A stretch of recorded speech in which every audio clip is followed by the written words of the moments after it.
call the July 20th, 2022 meeting of the Fire Station Building Committee to order. I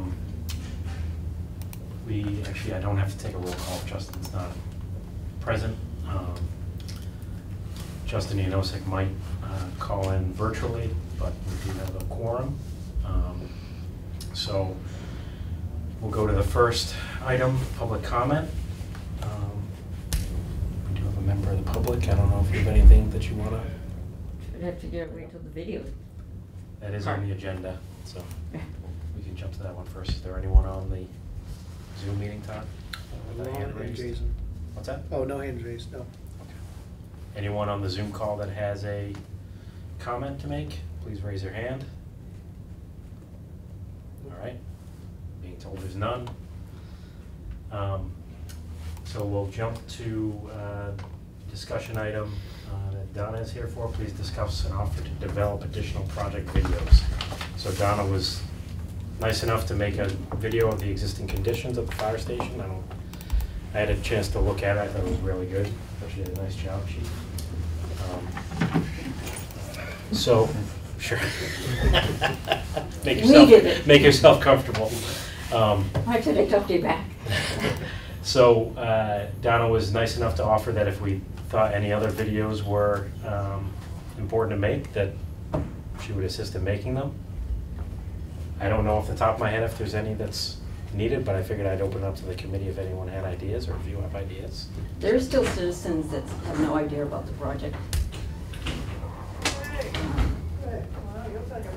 Go to Concert on the Hill. What have you been up to, Donna? I made a video about the fire station. What? The building looks fine to me. We need a new one? Oh, wait a minute. Are we going to have to expand the schools? Yeah. And I think you've said the information over and over again at different meetings, and it just hasn't been concise enough to be condensed video editing wise into a 15-minute segment. If the people can, I think if I can get people to watch 15-minute segments maximum, they'll learn about the project. Yeah, I mean, I think it is potentially an issue. I know when we had the boards at Community Day, when I was kind of floating over near them, I had more than one person that didn't have any idea about the project, so I guess I'm not sure if people will click on a video, if we make a video, but I'm open to ideas if people... How do you draw people to it? Yeah, I think that would be the question, is that we're able to draw some people to the last meeting, I think, by bringing it up at town meeting, but we haven't had much success outside of that. So I think a video is a good idea. I'm just not sure how we would get people to watch it. A standard government meeting gets about 50 views online. Last I checked, this one had over 600. With the one that you made? Okay. Yes. Since July 1st. I wonder. DJ Brown over there. I think that was DJ Steve. You're surrounded. Surround sound. Echo. Yeah, I'm all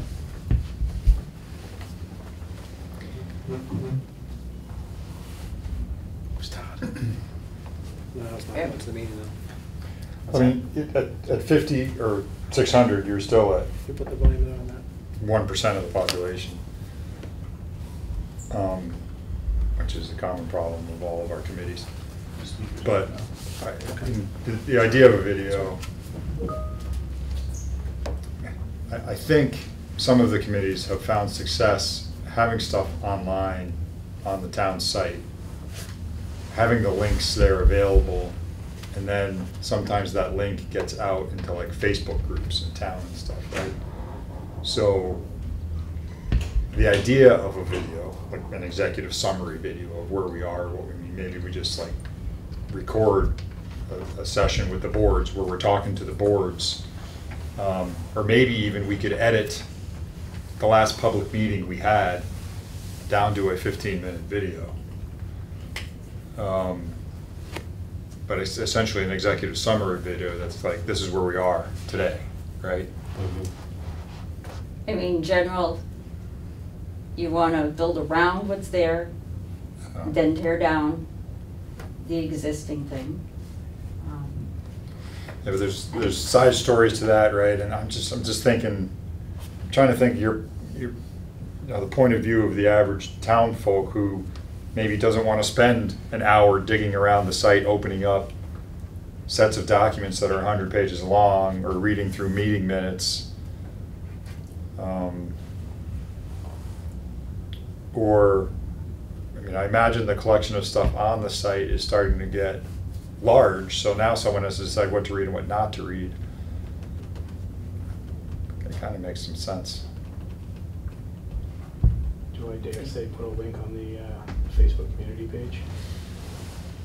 Well, I think that's kind of what usually happens is you post something to the town website and no one knows where to go find it unless you have a handy dandy little thing that I can never remember the name of. QR code. QR code.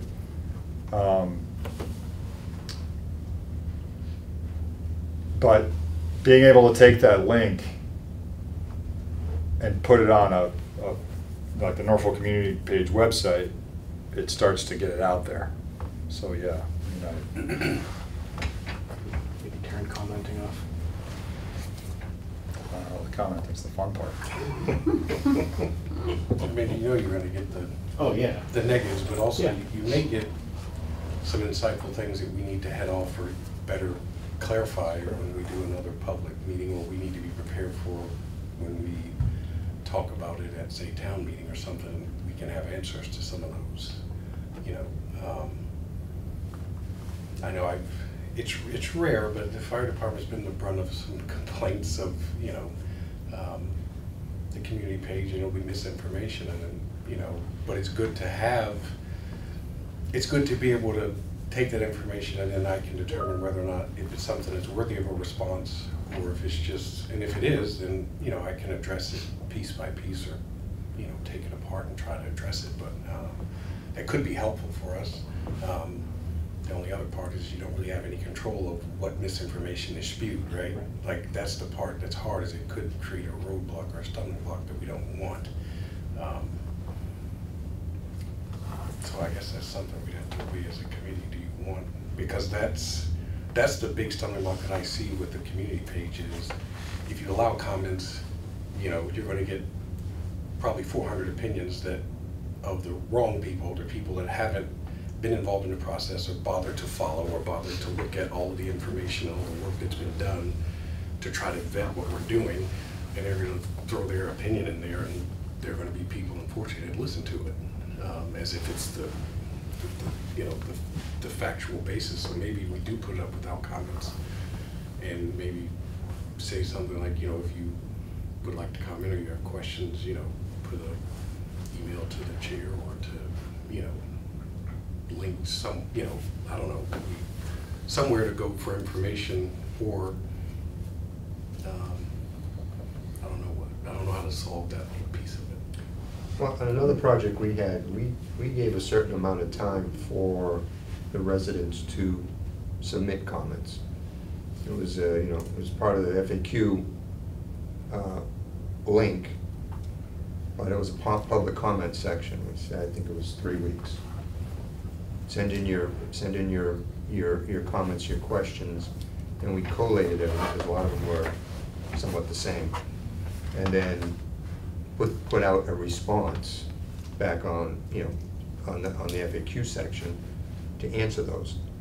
But I think stepping back as far as the video goes, I think one of the big questions is how do you get people to know that's out there to watch it? Right. And not everybody's on Facebook, not everybody is, you know, in this day and age, not everybody has a computer. You know, the question is how do you advertise that it's somewhere to look at? Is it with DPW, you know, the street sign, the rolling street signs that you have is, you know, Norfolk Fire Station, you know, click on this link, or local cable, or whatever it may be. How is it easy for everybody to look at it, and how do they know it's even there? That's the key, and this was sort of part of the marketing, I guess, of the project. And it has to be something that the majority of the people actually see. You know, again, like I said, not everybody's on Facebook. There's probably the people that you were talking to that didn't know anything about it Right. haven't been. They're over And 70, not they everybody don't goes have on a to computer, so I would Yeah. get them to a computer. Not everybody Have thinks to them go watch onto it. the town website to see what's going on. I mean, you know, town meetings, Yep. what's your attendance percentage? Small. So, yeah. Less than 10. And it's part of what I've researched is when there was one vote that went to town meeting to build a new school and get the public safety building. They both passed at town meeting, but it went to the polls and the school passed and public safety failed by 1%. Then when they said, let's get Sharon Ave for dispatch and police, that passed by 45%. When less than a third of the voters are making the effort to vote. And then everybody says, my taxes are too high. But the school's coming right behind it, this project. Well, if they're going through MSBA, it's a We're ways not- off. We're not gonna get, Yeah, they're not getting MSBA, but I mean, thought- I thought Matt said they were submitting it one more. Yeah. they will, We'll submit it. but they're not Oh, hopeful that they're gonna unlikely. get it. Right. So feasibility So, study will be actually, done without no, MSBA. maybe a- Is that, The plan is to do a feasibility Yeah, study that submit would it. meet MSBA in case they Yeah, get that's the line, MSBA, so okay. but the repairs. feasibility study is gonna happen without it. Well, that's what the target is. But I mean, they're at, What the Well, that's HVAC smaller is. dollars. they're not even doing the feasibility study until, I think it just might be hitting the street now for bid, so. So our experience in the past has been to, for the folks that don't have a computer and things like that, if we could, so there's two strategies, right? One is to have sort of an event at the fire station, you know, every other month, you know, and I know it sounds like a lot, but this is already July. It's actually past mid-July, right? So let's say you had an event at the end of August, then you had an event at the end of September, and then you had an event at the end of October. Well, there you go. You've had 3 events, and it gets you to that November timeframe when we're going out to bid. So at those events, like you had talked about, you know, giving away hot dogs or soda or something like that. And, you know, like everybody's invited, and you kind of got to really play it up in the community, something for the kids to do. They can climb all over the trucks and things like that. And while we're there, we have 3 or 4 computers set up running the video that you all put together, right? And then, in addition to that, the boards, and we can print out a couple more boards, right? But rather than have like all these several boards, maybe we do one board that has a bunch of images, or, you know, at least 2 or 3 images, so forth. A very, like, I think it's exactly what Erin said, right? It's just an executive summary of the work that's been done. And then there's a QR code and a computer link, and, you know, so that would get them onto the website again. But then there's also the notion of getting this video not only on the town website, but also on the fire department website. And if we can get everybody to, because that's easy, right? Go to the fire department website, and when they get on the fire department website, there's one big button that says, learn about the project. And then there's a couple things that they can either navigate to, or you just click on it and it shows you the video. It would be the fire department's website where you put the comments on, not necessarily the town.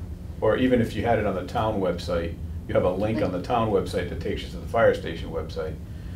And then unfortunately, you have to have one of the firefighters like dedicated to answer the questions. And if they can't answer a question, they pick up the phone, they call Steve or I or Kevin, you know, and they just say, hey, this question came in, how do I answer it? But we've had success when somebody is responding to those inquiries or comments with the facts, you know, just like Aaron said, and they don't get into it. They simply say, oh, good question about the funding. Go to this link, you know, here's the link, go here. That link takes you exactly to the space on the website that talks about, you know, the funding of the project. Somebody's complaining or commenting or, you know, raising kudos on a certain particular issue. Oh, we see you have a question about the, you know, design of the project. Please go to this link, and it takes you exactly to the plans and renderings of the building, you know? So it's literally just fact-based. Anybody who wants to comment can see all of those links. And what you're doing is you're not having a back and forth, you know? You've simply, I see the general subject matter of your question or comment is this. Here's a couple of documents that you can click and link onto. And I know it's a lot of work, but it dispels all those rumors, right? It kills the rumor mill. Because and this happens all the time, I write something that I know is 100% false. And then everybody sort of picks up on it, and now they're arguing about this thing that's 100% false. It's like, what are you people talking about? You know, we're not having a jacuzzi in the front lawn. And so, you know, that it's just that kind of, because I think when you do, to Aaron's point, when you do post something online, you know, people are going to respond to it. And if that goes unattended, Lord knows what's going to be on there by the end of the, you know, by the time we get to October or November. And, you know, that would be my kind of 2 cents. But I do think that having the actual events where people can come and, you know, get a hot dog or see the station itself and tour the station and see the trucks, and, you know, we can have the boards up there but also be running the video. There's a lot to be said about that, you know, and I know we've tried to do it and we've only had minimal participation, but the meeting we had at the library was pretty good. You know, we had a lot of folks who came out, who saw that. And I know they have a lot of stuff going on right now at the library. Like every day that I'm there, there's always stuff going out on the lawn, stuff like that. I mean, Recreation has concerts on the Common, Right. Thursday nights, Yeah, so honestly, for a maybe, couple more weeks to Yeah. just be there. So maybe we gotta bring all 6 boards to the concert on the Common, you know, and a laptop that has your video on it. And, you know, don't disturb the concert. Yeah. But have people be able to ask questions and see the video, and, you know, because that's like every public project. The school's gonna have the same challenge, right? So, you know, the school is gonna have to do this, and I think these strategies of having everybody truly understand what the project is, what it's all about, what it's gonna cost, how it's getting financed, and how it benefits them. The more people who know, the fewer people you're gonna have saying, I didn't know about the project. We tend to have town meetings where people stay for the school Yeah. issue. They're sure that's done and they walk out. Yeah. One meeting was Article 4, the school. Next meeting, Article 5, fire station.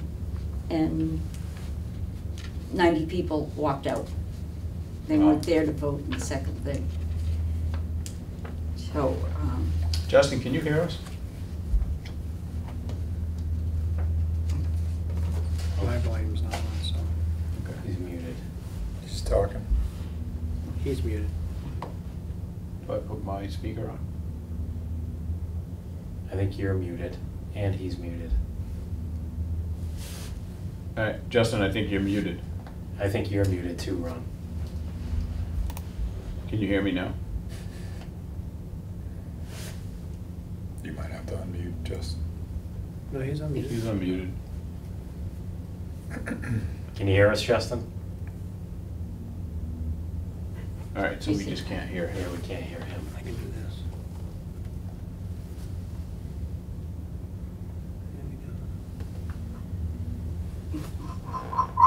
I'm gonna get the feedback. Oh, it's going Ron's one of you turn your volume down. Okay, good. I'm muted. All right. All All right. Now, Justin, can you hear us? I can hear you, yes. Yeah, we're muted though. Okay. No, Oh. you can hear us. You just Okay. All right. All right, so I Did think. Justin have a question? Or you were asking him a question? about- I was just, because I know Jason from our office was on here and he just dropped off for some reason. So, He's back in, sorry. oh, is he? Okay. I didn't, He did drop. okay. So the video that's up on the website now doesn't talk about Look at the chat. this project plan, it's just existing conditions. It's just a tour, it's trying to get people to see that, The conditions that you're. right, the conditions we're in. Yeah. It doesn't get into the, and that was intentional, we didn't want to get into the weeds, and we just wanted to kind of say, you know, because I think what we've learned or what we've seen is that once people actually come tour the facility, even though it hasn't been in big numbers, the ones that have come have been like, oh my God, yeah, this is absolutely a need. So we figured if we could get a lot more people to see that, then that reaction is we have to do something, then they're more likely to, you know, support the project, or at least then dig and ask more questions, or, you know, want to be informed. So if we did that summary board that we're talking about, how many would you actually need, right? Because you'd want to put, I don't know if you can do it at the school, but I know you can do it at the library. You can do it at town hall. Obviously, I don't know if you have a post office in town. Yep, Yep. senior center. You can do it at the senior center, you know, and you put these around, and really it's going to, you know, and there's an invitation to come to the fire station, talk to the chief. So two thoughts. One is we could have the series of 6 boards we have, and they could be 1 week at the library, 1 week at the senior center, 1 week, so we wouldn't necessarily need 6 copies. The second thought is we're kind of we're talking about a PR campaign, but in one-off scenarios.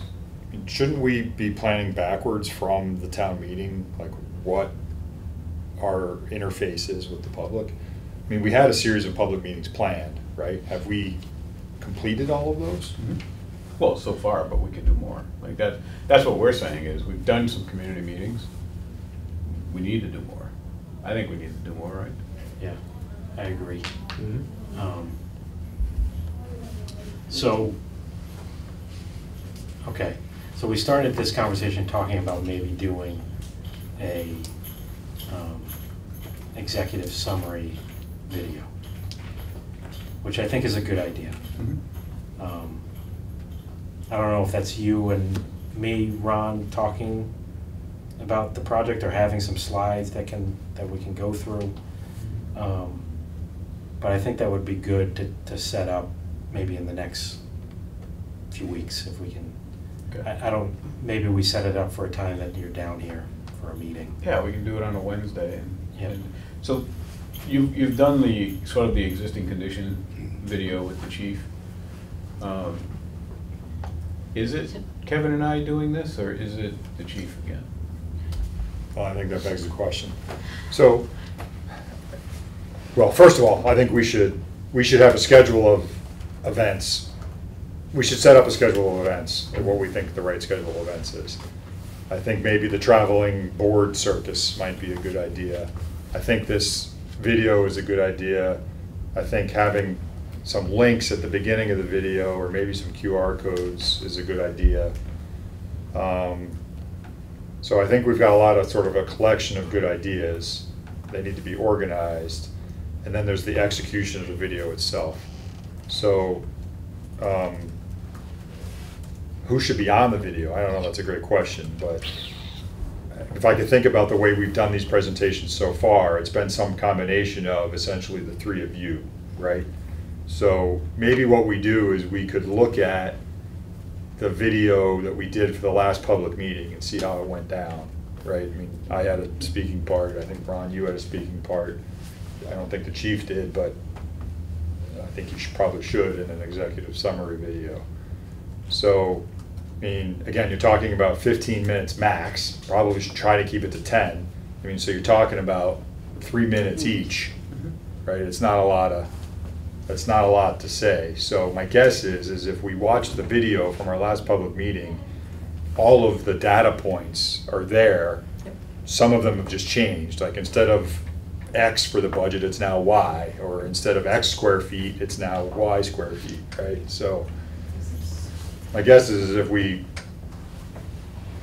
maybe the next Wednesday meeting, we went through that video and broke out the parts that we thought were good to have in an executive summary video, and then maybe the next Wednesday we could reshoot the video with the updated parts and pieces.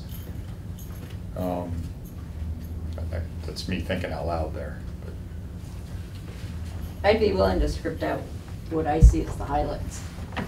That'd be great. Last Yeah. time Storyboard. at the library, the presentation's up here, the committee's here facing each other, the camera's over here, looking at the back of heads. And Ron may stand up to answer one question, and then Aaron stands up to ask the other, answer the other question, and he goes to the audience and says, look at the board. The camera doesn't see the board. Camera never saw the board. Right. So I was watching that going, oh, that's a good point. But this video is not one that I could easily point people to. You're asking about the budget, go here. Yeah, so I mean, it would be great, because my guess is 98% of what we would say is already there. We would just have to update it and properly produce it for a video. Yeah, we just redo it with all the talking points that you're talking about. Yeah, and we're here every Wednesday. So, we could easily do a Wednesday afternoon if you're available, or Yep. Wednesday at this time if you're available, or, NCTV studios across the street, across Main Street from here. yeah, I mean, whatever we We can can. work out whether Right. we do it there, whether we do it in town hall. And this is a priority, so we're working on your schedule, so Okay. you tell us when to be there. Yeah, I think maybe if you send out what you see as the talking points from that video, and then Ron, myself, and the chief can, it doesn't even have to necessarily line up with a committee meeting day Right. that we come and do it. Right.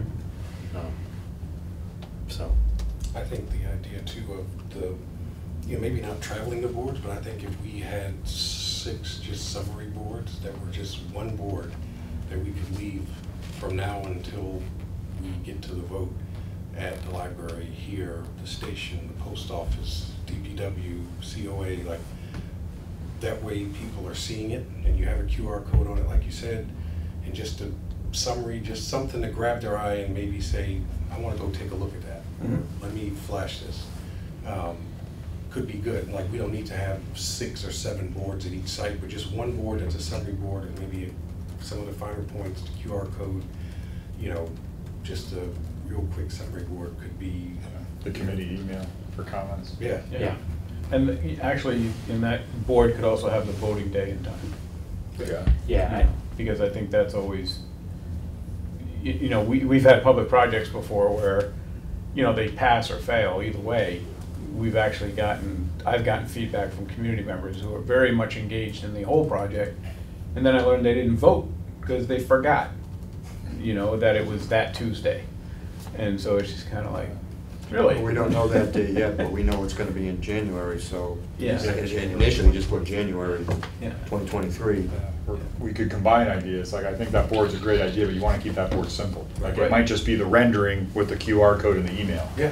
Right, and then, That's a conversation starter. yeah. And it grabs your eye. Yeah, that's like, it's a billboard, right?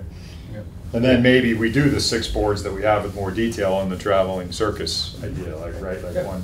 one week. Yeah, I think yeah. that's a good idea. Yeah, just something that says, fire station needs to be replaced, Yeah, learn and then more. like, we could probably like put one in Silas. Yeah. Yeah, I think I kind of like the same board multiple times and then it just sits somewhere, because I think the traveling, there's a lot of moving parts with that. Someone's got to Well, move you it from want place to like place. 6 or 7 of the summary boards. Correct. And like you said. And we'll just you pick put 6 or them 7 spots to put. Somewhere that people are coming in, And in the they front stay entry. there until voting. And they stay, right. And if we have the other boards, you have the option of moving them around if you want, because we already have Well, them. what if we had the 6 similar boards or same boards, and we had the traveling circus boards? This is the name I've made up here. We put them at the library, and the board that we put around town says there are boards on display at the library for further information. If you don't have access to a computer or Yeah. something. Yeah, that's perfect. Yeah, it's a good idea. Sorry for the interruption. It's hard to time it right over Zoom. Is there anything stopping us from putting one of these boards at like Adirondack or Roach Brothers or Big Y or somewhere like that in another community that a lot of folks from our community go to, where they would see it and at least maybe catch their interest? You just have to get their permission. I know that some of the retailers will allow that, because they allow, like, sporting events, like the kids come out and do the, you know, they don't allow panhandling, but they do allow the collections from the sporting kids. So I think, yeah, if you can get any of those retailers to say, yeah, we're in favor of it, or put it right there with this other stuff. I mean, to that I mean, end, I know maybe like, even do it they with have the variety Zach Summer of- Camp and the Adirondack Camp. I feel like a lot of people from the community would be passing in and out of there. Might be a way to catch someone who wouldn't otherwise catch. I would suggest maybe make a design of the board, and then we can make 6 or 7 of them, then at the next meeting we can decide where we want them to go. Okay, so, I think. yeah, we'll draft up a board, we'll get it sent around, and everybody can just comment. And yeah, and I think if it has a link or a QR code or something to the video we make too, I think that's even better, you know? Okay. So, okay.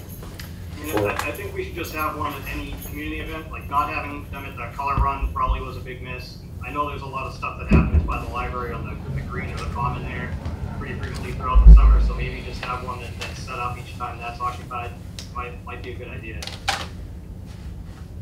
There's Thursday concerts, there's one beer garden a month, Sunday for Yeah. 6-7 hours. There's this farmer's market through August, there's Small Business Awareness Day in September.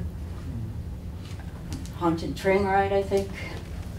I really think when school starts too, we need to either hit the PTO or something and get 10 or 15 minutes at one of those kickoff meetings to get, I think, having the parents is key.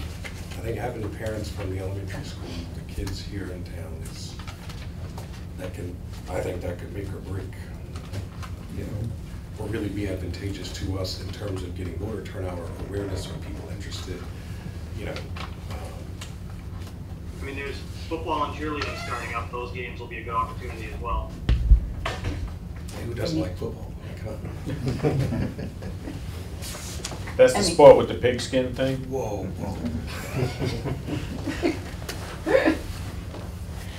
I have a question about the town meeting. It seems to be on the agenda that, not the agenda, but one of the presentations. Is that to imply that it's one date?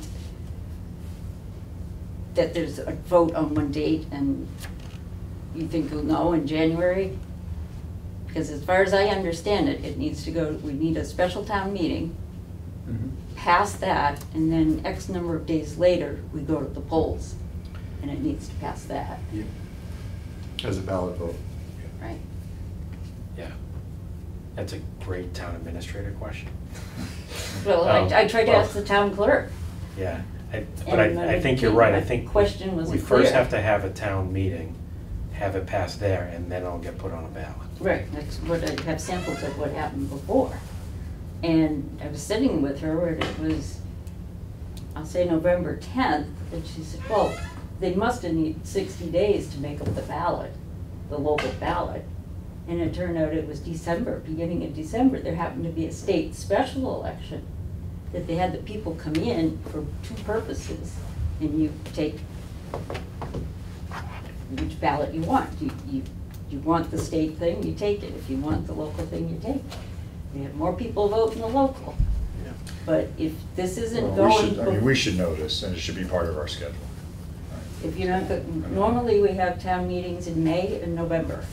We've got the date for November, but it looks like this project isn't going to be at the November town meeting. No. No, but having said that, Rich McCarthy has suggested that the November meeting or vote has a rezoning question Right. for the church that if it actually has an impact on this project. Not an impact on the project itself, but an impact on how we put the trees up on the property line, so. And that's a decision the committee needs to make, like, is that something the committee's gonna go forward with, which is the question to just rezone a portion of the church parking lot and be done with the, you know, the ongoing saga of the detention swale, so. But yeah, I think knowing those dates in my mind is always important and know exactly what they are. You know, this is the in-person town meeting, deliberative session, if you will, right? And then this is the ballot vote, and you gotta come to both, and you gotta, you know, or you can't advocate for it, right? But you can just tell people that this is the process. Well, I'm not on the committee, I can advocate for it. That's true, right? you can advocate for it. That's exactly Well, I right. mean, it begs the question, we should be reviewing a project schedule at these meetings in terms of, to get to the town vote, so.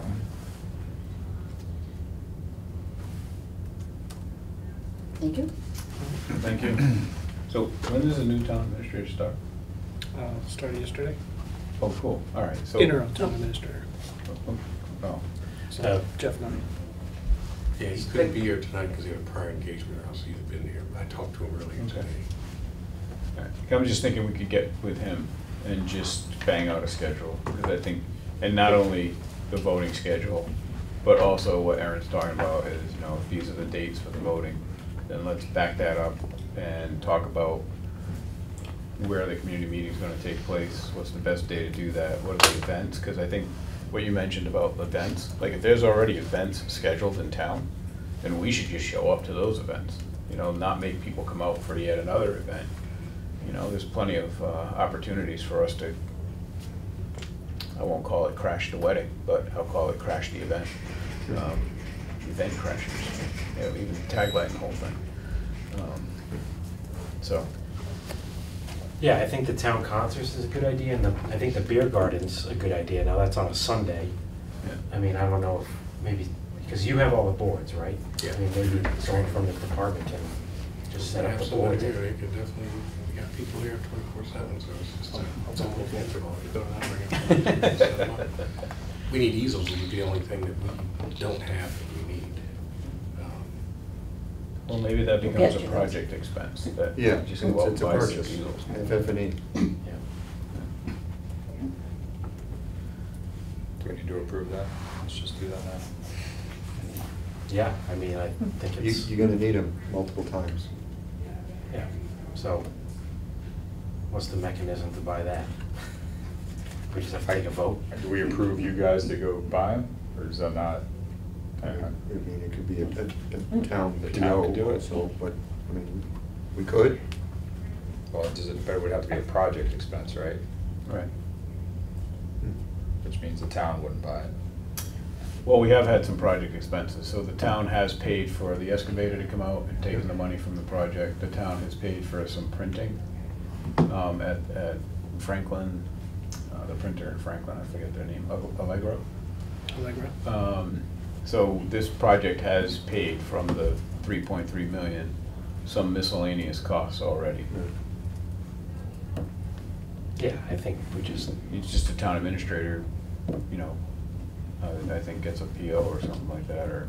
yeah, I think maybe you or Steve just get an invoice for, hey, here's what it's gonna cost to buy 6 easels. Okay. And then we say, yeah, that's okay.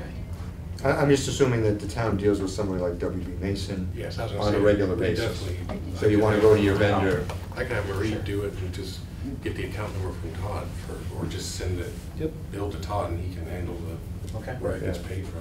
Right. And Yeah, then where we can pick, like, the easels that they had at the middle school for the town meeting were phenomenal, because they were 2 layers, so we wouldn't need 6, we just need like 4, and you could put every single board we have, you know, one on top of the other, and it seemed to be well received at town meeting. People stopped and were able to see Yeah. everything, you know. Are those easels still available? Does the town have some?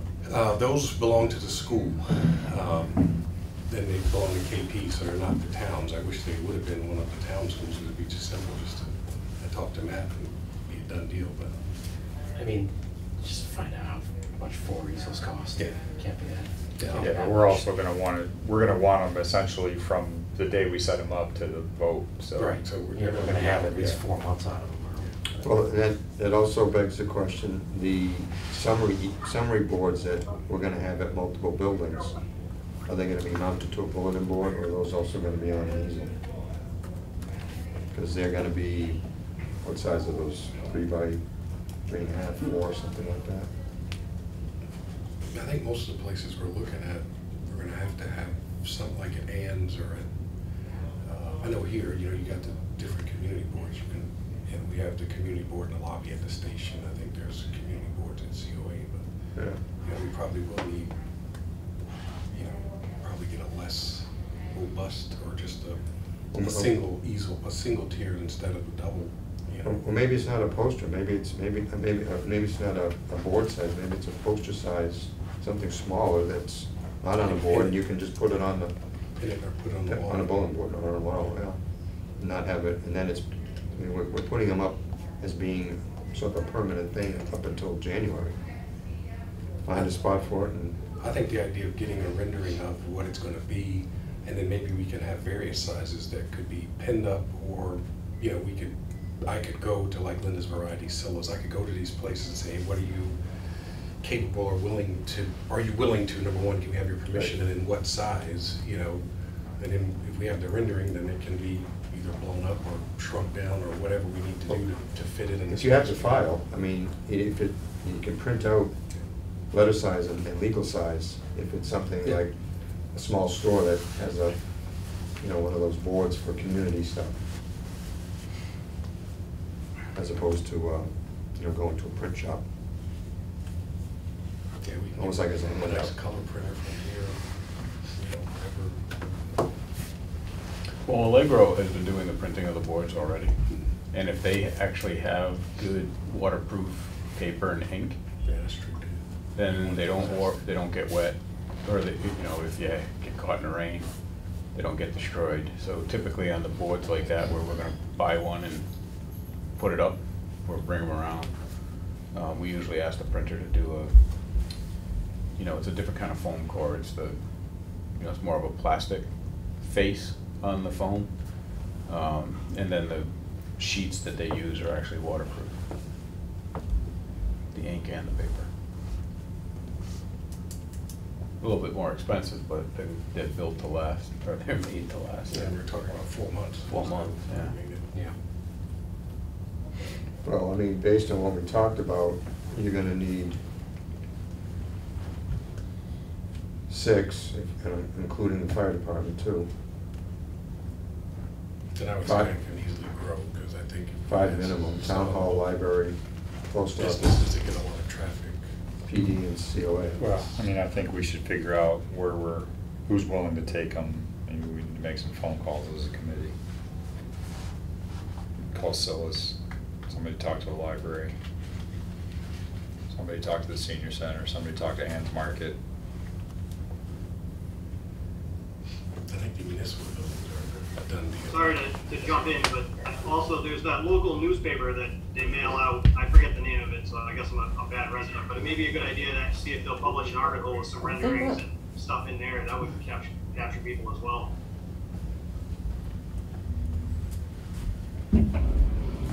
All right, so Their deadline is the 15th of the month. If you had it there July 15th, it would be in the August edition. But it may be, like, maybe we do like a overview of where we are for August, and then in September we do like a update and a reminder, and then we just kind of keep giving something in there as we get closer. But making something that's like a legitimate article as opposed to just an ad may be helpful. Yeah, or we keep it a little more simple and we just have the poster we put in the paper, which has a QR code or an email address or something to get us back to the town website. yeah, So that we're not creating new content every month.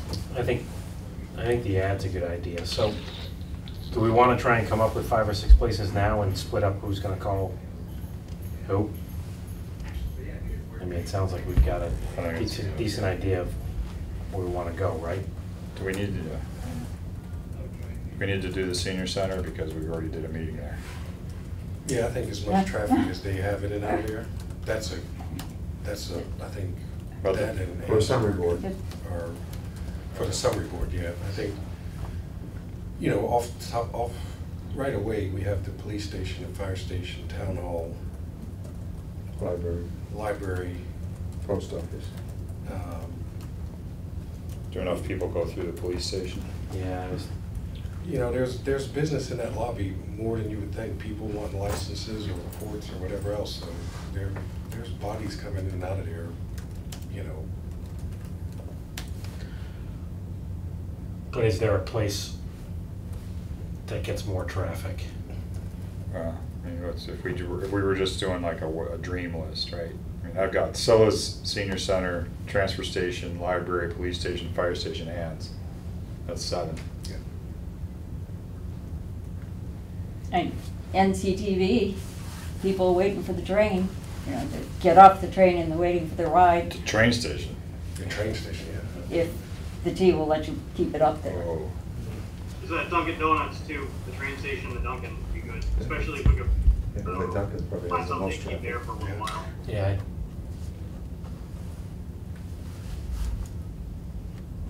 It's tight in there, I don't know. Yeah. I mean, we just ask if they'll take a board. But- Or something smaller. Doesn't hurt to ask.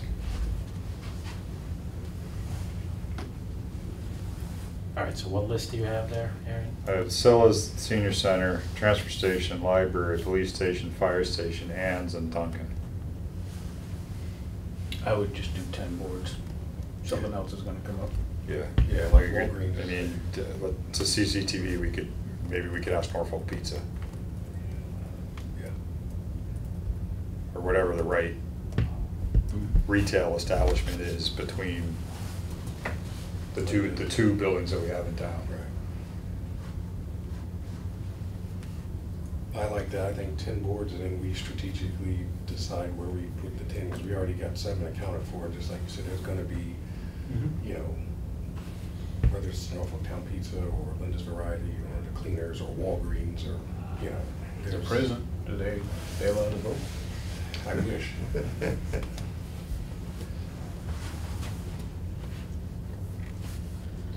All right, so why don't we, maybe we give the list some thought. And then we need one for the fire department to bring up to every event that happens in the town green. I'll call it the town green. Yeah, so 10 boards. Yeah. And I think everybody give the list some thought. And the next meeting, we can split up who's calling out. Okay.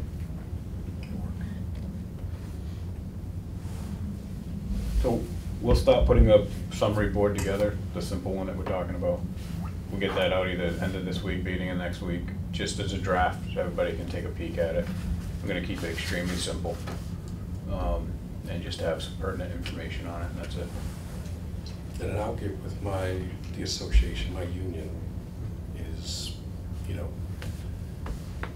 they are kind of, I won't say chomping at the bit, but they are ready and poised to start a marketing campaign from their end that is outside of the realm of this, but they are kind of holding off until I give them the thumbs up to say, okay, now's the time to go ahead and start with your connections or whatever, you know, Right.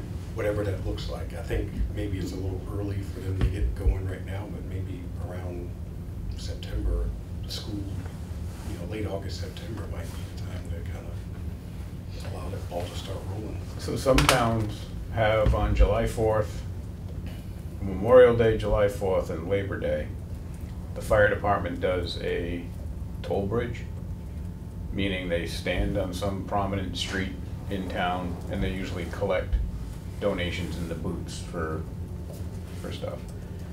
If you were to do something like that, maybe you could make a few bucks too, but if you were to do something like that, you could have, you know, the poster boards on each side of the street, and the message could also be, you know, please learn about this, and you could hand out, you know, the same board that's printed in maybe 8.5 by 11 flyers or 11 by 17 flyers to every car that goes by. And I know some towns just allow that to happen because that's how the fire department raises money. 3 times a year.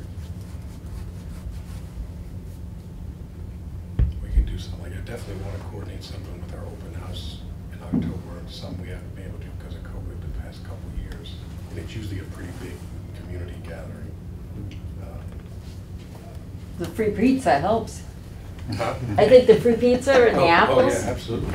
Yeah, it definitely helps. And then, I know my first year, when I first started, actually before I started, I came for the open house and we actually did a burn demonstration of a living room and how fast fire grows and then put it out, which obviously is always a huge draw, you know.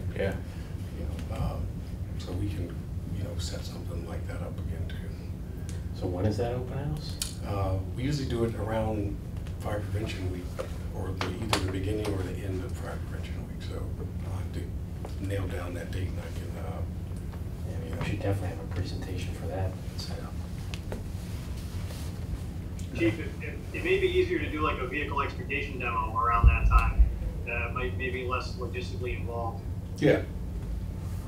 And we did just get our state earmark for those extrication tools. We can use that as a way to show what they're capable of and say thank you.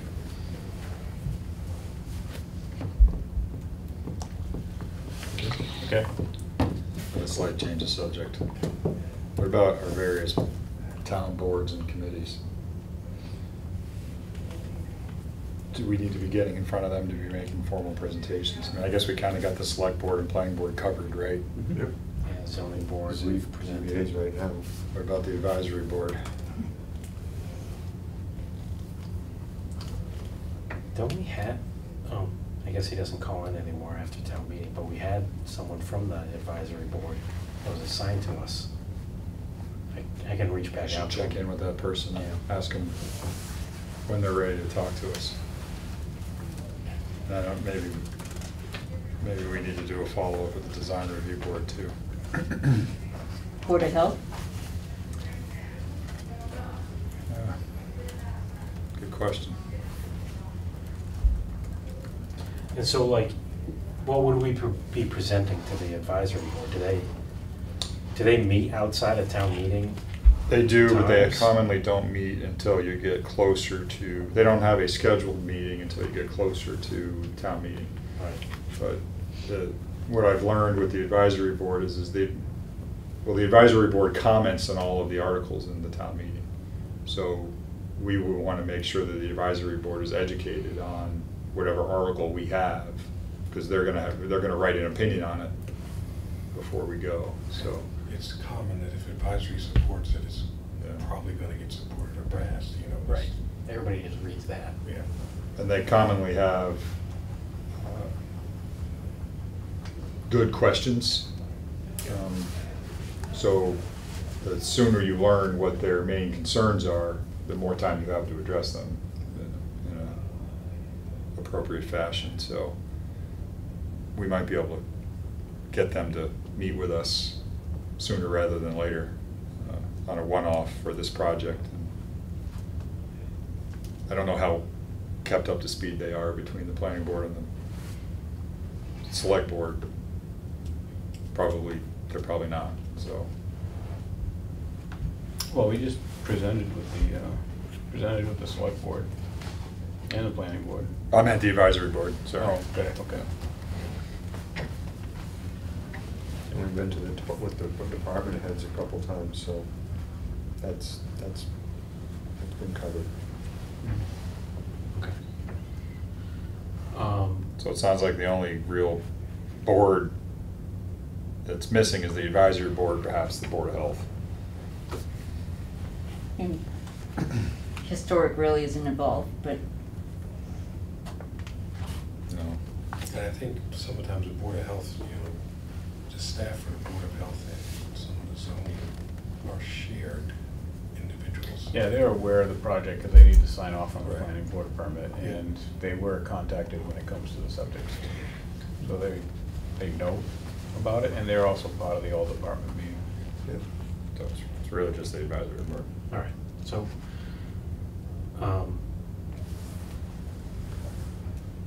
do we want to talk about, this has been a great conversation.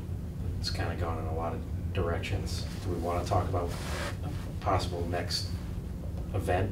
I like the idea of having something at the fire station that's a little more casual, that is just, I don't know if we're waiting until that October open house or if we should do something before then. It feels like we should do something before then. Something in September, maybe? September 11th, Yeah. you have a ceremony Yeah, in we always have September a 11th ceremony morning. during that What morning, day of the week is September that? 11th. And that's, I think Saturday? it's a national holiday now, right? It's a Sunday. Okay.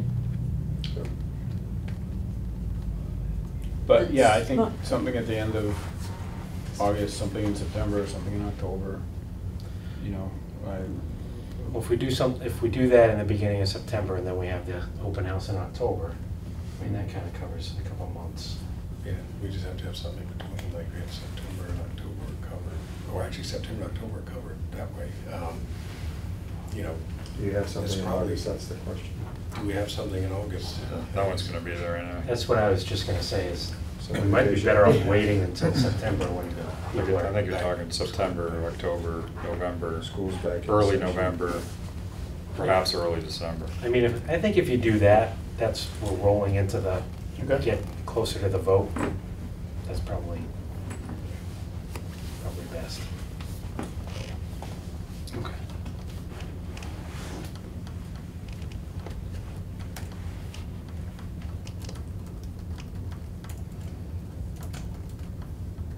So, takeaways here. So, Donna, you were gonna try and take a stab at some talking points that Ron and myself and the chief can talk about? Right off your boards. What's that? Right off your board. And then, Ron, you were gonna look into making yeah. 10 boards, to Yep. maybe send the design out to everybody. Mhm. And then I can contact the advisory board to see when we should make a presentation to them. Okay. Who's on the easels? Chief can. Yeah, I That's can the get on chief. the easels. I'll get Marie, she's out tomorrow, but she'll be back Monday, and we'll just give it W. Mason. Normally, literally, if we order it, it's there the next day or the day after, so she goes through Monday, we'll sit down and go through. Yeah, just charge it to the project code, that's all. And then we just need to figure out what we're gonna do at that September 11th meeting. And I'll get with my staff, we can start to kind of planning now. I can tell the association, and I'll tell my union president, vice president, hey, we're looking to do something. Sunday, we always have a morning ceremony, a lot of. Yeah, we're gonna have some food or something. Let's make it a little community event, and, we can do tours, we can have the boards up, we can answer questions, as well as, commemorate or celebrate, Okay. So so do you wanna go to that next? Cause I kind of, just in the interest of time, I could do like 2, 4, and 5 all at the same. Yeah, why don't we do that? 'Cause, Because they said, we don't have to sit in We the don't, VAB. no, but it's, yeah, we've got 2 We minutes. can kinda discuss but it anyway. Yeah, we're gonna just, And, yep. So this is the presentation we provided to the select board.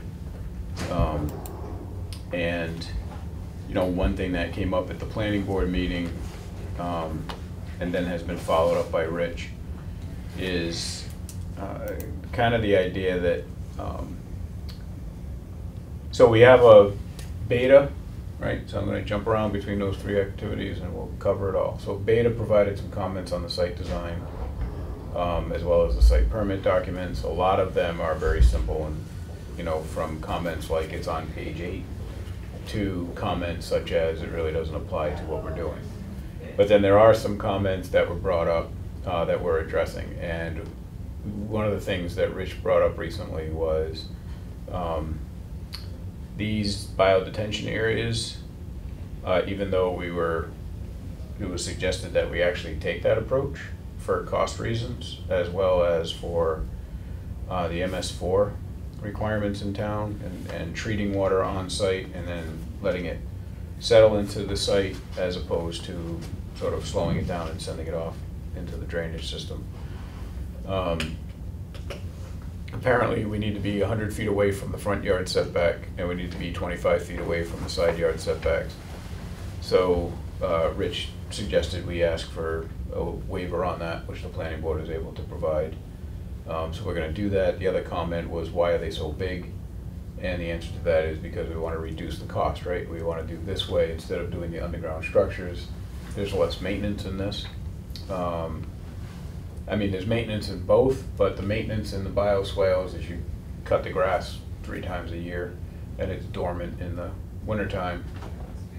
The underground structures, you have to sort of flush them out and vacuum them regularly, and that requires more than just a weed whacker, right? Or, you know, that requires like equipment, trucks, things like that. So Rich thinks that just providing those types of explanations are gonna be fine. So we're gonna do that. The next item that was kind of a sticky wicket was the parking. We had done this as a non-recreational municipal building, and the comments have come back, it needs to be done as a mixed-use building. So we can debate that, but there's really no sense, because either way, we're asking for a waiver, right? We're either providing more parking than the non-recreational municipal building requires, or we're providing less parking than the mixed-use building requires. In talking with the chief, he also mentioned that town hall property across the street is overflow parking, because it's owned by the town, it's town property. If there's a town event going on at the fire station, there's parking spaces across the street. So, which is better than sort of saying we're gonna park on a neighboring property that, you know, needs approvals and things.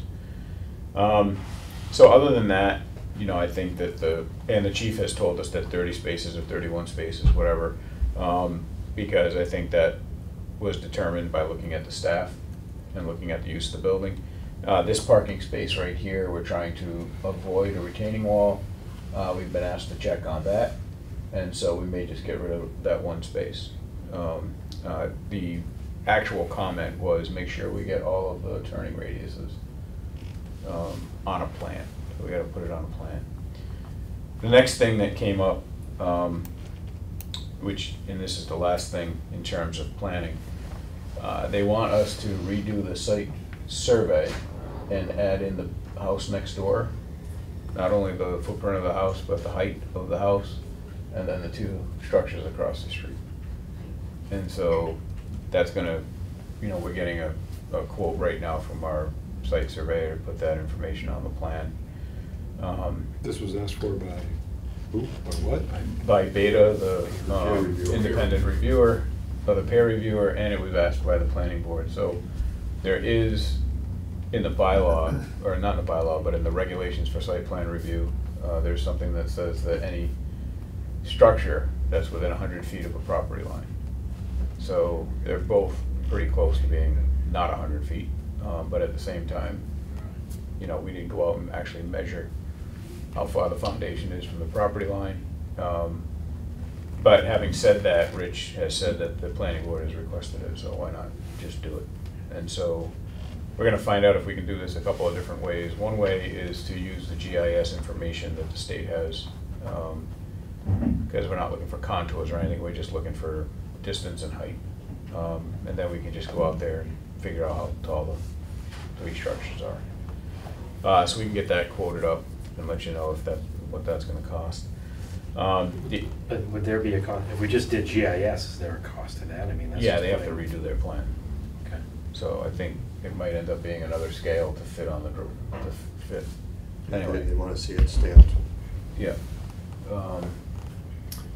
So the other things, we've just added notes to the plan, and there's no charge for that, obviously. So, you know, the notes we're adding to the plan is the peer reviewer was asking, like, we need to show where the zoning separation is. Well, the zoning separation is the property line. So this was, you know, kind of some localized zoning, right? And then on Monday, we're going out because we have to do these things pretty quick now, right? So they asked, we did the geotech work. The geotech work pretty much showed exactly what the soils were. We've designed our stormwater system based on those soils. The peer reviewer asked for those soils to be tested.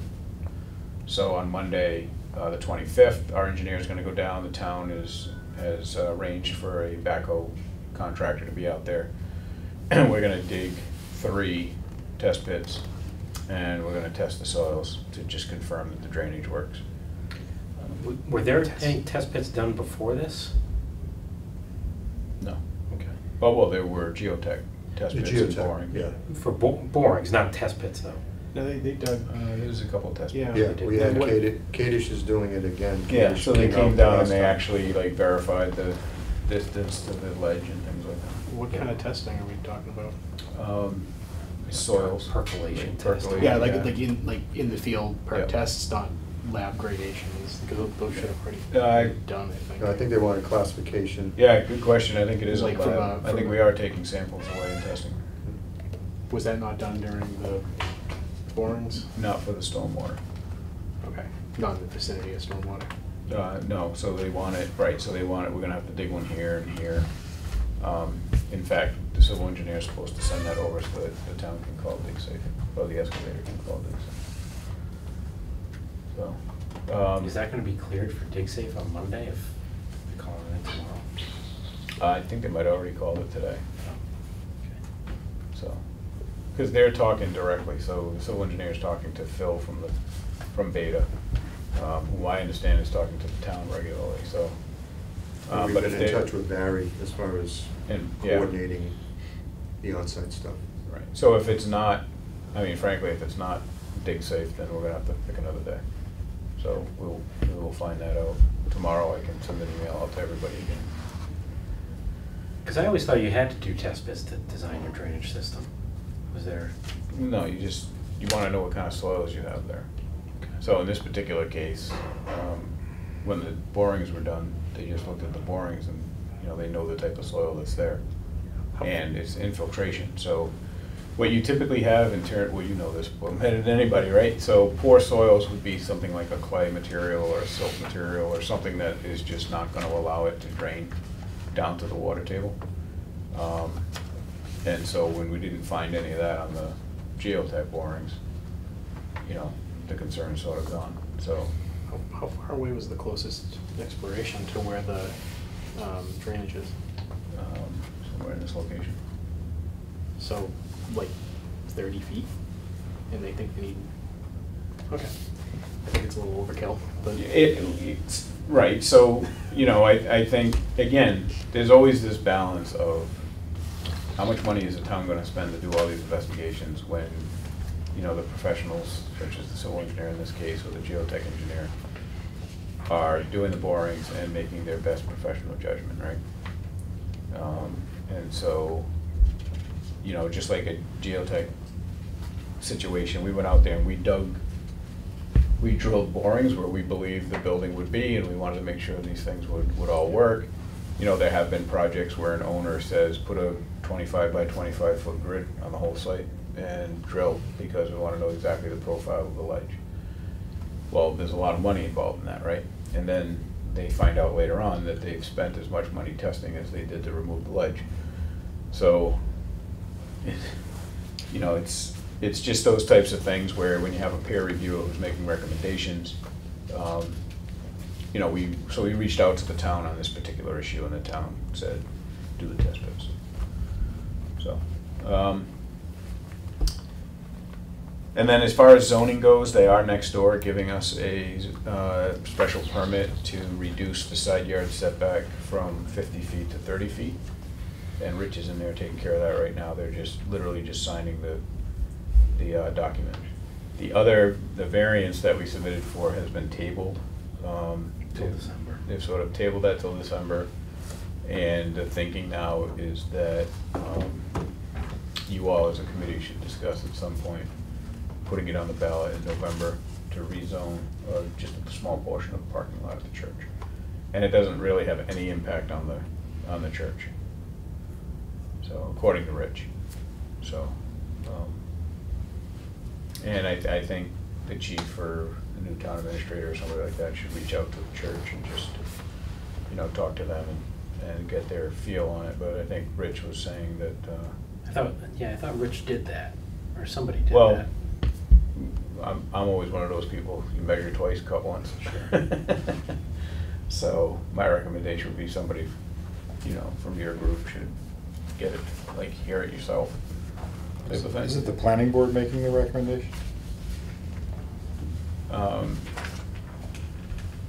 The planning board's recommendation was to just not plant there.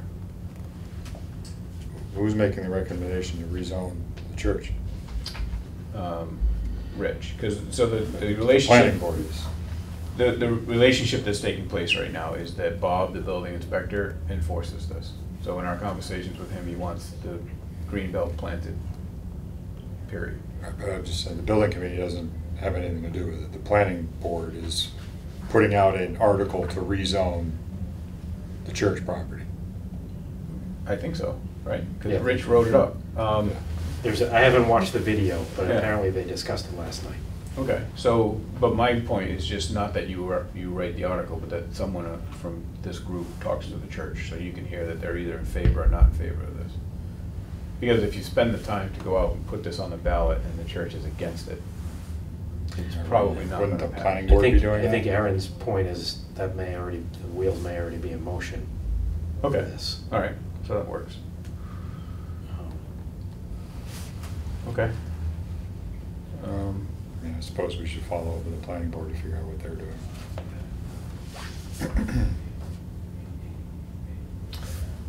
So just one other thing that we've noticed on the plan that we're going to deal with is we have the transformer is right underneath this tree. So we are gonna leave the transformer there. We're gonna take this tree and put an island right there, put the tree here, and then make that a parking space. So we're just kind of swapping where the tree is with the parking space so that we don't have the transformer under a tree, which over time with the roots of the tree and everything else, it just makes sense to, you know, have the transformer on its own little island, the tree on its own little island, and make that a parking space. Aside from that, the planning board was receptive and appears to us that they'll be issuing the special permit for the reduction of the green belt based on the existing vegetation that's on the south, east, and west side of the property. Just related to the zoning topic, but we are putting together a plan that shows trees adjacent to that drainage easement in case the rezoning doesn't go through, correct? Right. So the thinking was we would do a sketch as a bid addendum. Right. And then, you know, because what we don't want to do is show all this and get all this permitted and then have to go back and do the whole permitting process again. But we have a sketch that We'll works. be able to share with people. Okay, Yeah. yeah, I think we just need to make sure that it works, and then, yeah, it doesn't need to be part of the documents, but we have it in our back pocket if the Right. zoning doesn't come through. Right. And the last thing, frankly, that they brought up was the pervious pavement. They would prefer not to use that at the planning board. It was not brought up by the peer reviewer, but the concept is that you know, has a tendency to get clogged. You do have to vacuum it out once a year. So these pavers in here will no longer be pervious because frankly we don't need them in the calculations for stormwater anyway. It was just a nice thing to do and get a little bit more water to infiltrate on site.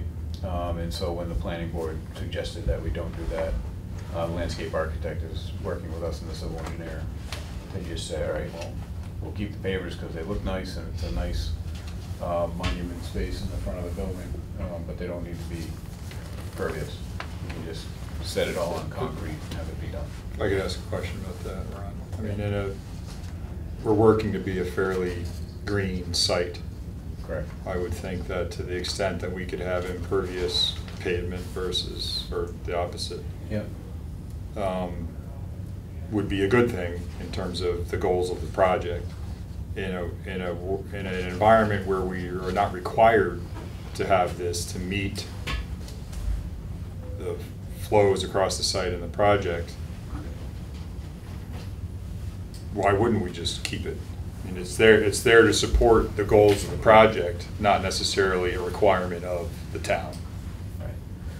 So actually several of those issues have come up, and it all comes down to maintenance. So, like for instance, just for what it's worth, the bioswales, you know, we showed 2 different options, right? One, we have a very diverse set of plants, which is, you know, conducive to different sorts of insects and pollination and things like that. But there's maintenance associated with it, right? You gotta prune all those plants and everything else, as opposed to the bioswale grasses, which you know, they grow to about so many inches and then they stop growing, and then you can just trim them. So we're doing the grasses and not the diverse plantings. So Based on what input? the input from the working group as well as the all department meetings with it, where Matt, you know, was talking about maintenance and DPW was talking about maintenance.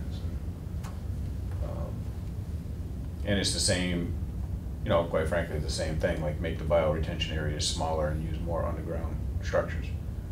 Well, you know, MS4 is out there for a reason. They're encouraging to use more bioswales rather than underground detention to be more sustainable, frankly, and to give it a more natural occurrence of water infiltrating on site. So,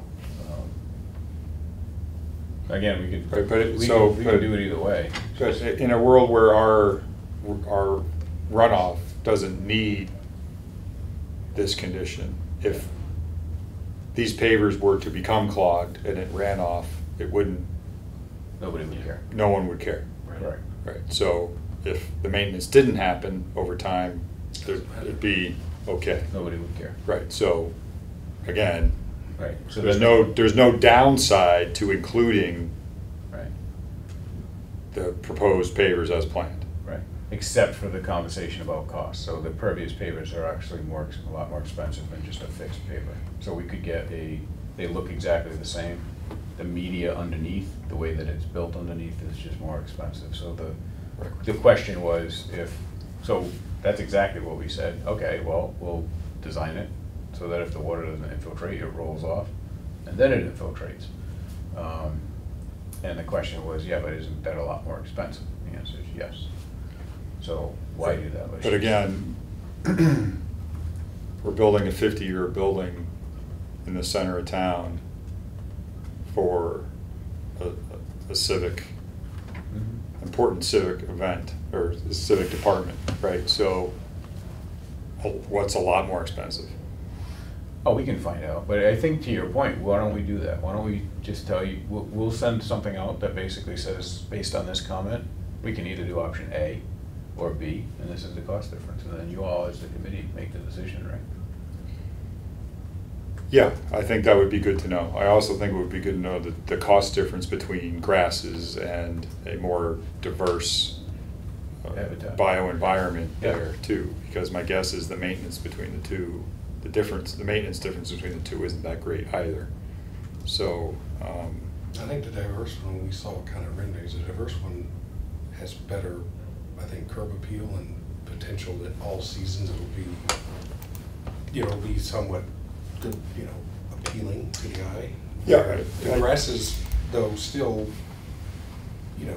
I think what we looked at, they were still somewhat appealing, just didn't have the layers. I think the layering of the biodiversity was, Right, so this is what we're planning right now, right? These are the grasses that we talked about. This was the other option. So one option is you have this kind of diverse habitat, and you can see, let me just zoom in here so everybody can see. So basically what you have is a mix of native plants that are great for being underwater as well as retaining the water. And the other option is to have, this type of grass. So I'll restate my comment in a different fashion. If you wouldn't mind, Ron, going back to the plan. Yeah. I think one of my earlier stated concerns with I'm sorry, if you could go back to the site plan. With the setting the building back and the larger apron and the parking in front of the building is the town works very hard not to have paved front lots. based on the functionality of this building, a large percentage of our front lot is paved. I think to the extent that the project can support a mitigation effort to all of that paved area, is money well spent. Okay. So that's simple. We can definitely put that together and we'll send it off to Steve and he can distribute everything as part of the discussion here tonight. And I think, then just let us know which way you want to go. Because the other thing. There's a layer of shrubs though in front of the There grass. is. So that also breaks that up and kind of Right at the, creates a little bit of Yeah. So diversity there. So there's another question that came up. The peer reviewer, again, it's all a matter of interpretation. The grading on these things, they're only going down 24 to 36 inches, right? So it's a very gentle slope, and it's like, this is what we're talking about. So the peer reviewer wanted to see fences all around that. So that would mean kind of putting a fence around this, and then a fence around this, and then a fence around this. And so again, with Rich, we were suggesting, well, we have some hedges here to, just anybody walking down the sidewalk, for instance, we have hedges separating the low point and the high point. Typically, you see those kinds of fences where you have like a real drop. protection Going down basin. 6 feet. Yeah, in a And, neighborhood. and it's something that's probably gonna have standing water in it for a good amount of time, like in the spring or the fall. But so our response to this has been, we have the hedges here, which protect the sidewalk. There is no sidewalk here or here. There is the parking lot here. We could put a row of hedges along here, right? So that's just, we're gonna respond to that in that fashion, that we're gonna try to avoid a fence. If they do require a fence, if we do end up having to put a fence, we would suggest just some kind of split rail fence. It doesn't have to be like a guardrail or anything like that. Or a metal rail. Yeah, or anything like that. We think that like a white or just cedar, split rail fence would be. But this isn't a comment that says we're not meeting a requirement, it is a recommendation of the peer reviewer? It's No, a comment of the peer reviewer? It's the planning board regulation says that when you have a bioswale, you need to put a fence up. Yeah. But again, it's the regulation, it's our interpretation that the regulation is really talking about, Holding a something. is deeper, holding. yeah, like, so for instance, this piece over here, not to pick on the church, but, this piece over here is actually deeper than what we'd be doing. And there's nothing. Obviously, no fence there, so. There's nothing there from the sidewalk perspective, nothing. Right. And frankly, that's not all that deep either. It's just as deep, deeper than what we would have, so. And there's not like a culvert or anything that you're worried about fast moving water sucking Correct. into or anything, so, like, I understand it from that perspective. I've been to those horrific calls where you get a kid, playing in it naked, but that's not what we're looking at here. If the water's there, it's gonna be standing. You just go grab them and pull them out. I'm not, it's not a. Right. There were several pages of comments, so even one comment was, the town regulations state you need sloped granite curb. So the planning board had actually asked us not to use sloped granite curb because the DPW guys, when they plow sloped granite curb. Right up. Yep. And so we're using actually vertical curbing, both granite and concrete. So, again, we're just responding to that saying, based on feedback from the town departments and based on feedback, from other boards, we'd like to stick with the vertical curbing. And, I think Rich's point was that all of these stipulations that are in the regulation in terms of what's required can be waived by the board. So all of these things can be waived. Like, for instance, they could just say leave the design of the bioswales the way they are, because they're not bylaws. They're planning. Ron, what about the Encourage that direction. What about the comment about the monitoring well? Is that I'm sure you got an answer for that one too. Yeah, I haven't addressed it yet. So there are a couple of these comments that have come through. This is what I mean, like, something doesn't apply, Yeah. right? So I think our engineer is speaking to the peer reviewer, basically saying that, this really doesn't apply to this project. They wanted to install a monitoring well within the footprint of the proposed, infiltrative practice to evaluate groundwater. And then, and they referenced a section. Yeah. But, that, you know, if you think about it, that could be one in each. Right. Right. And what that's talking about is, you know, when we finish off the bioswales, where's the groundwater table? Like, where's the water table? How high is it? How close is it to the bottom of the swale?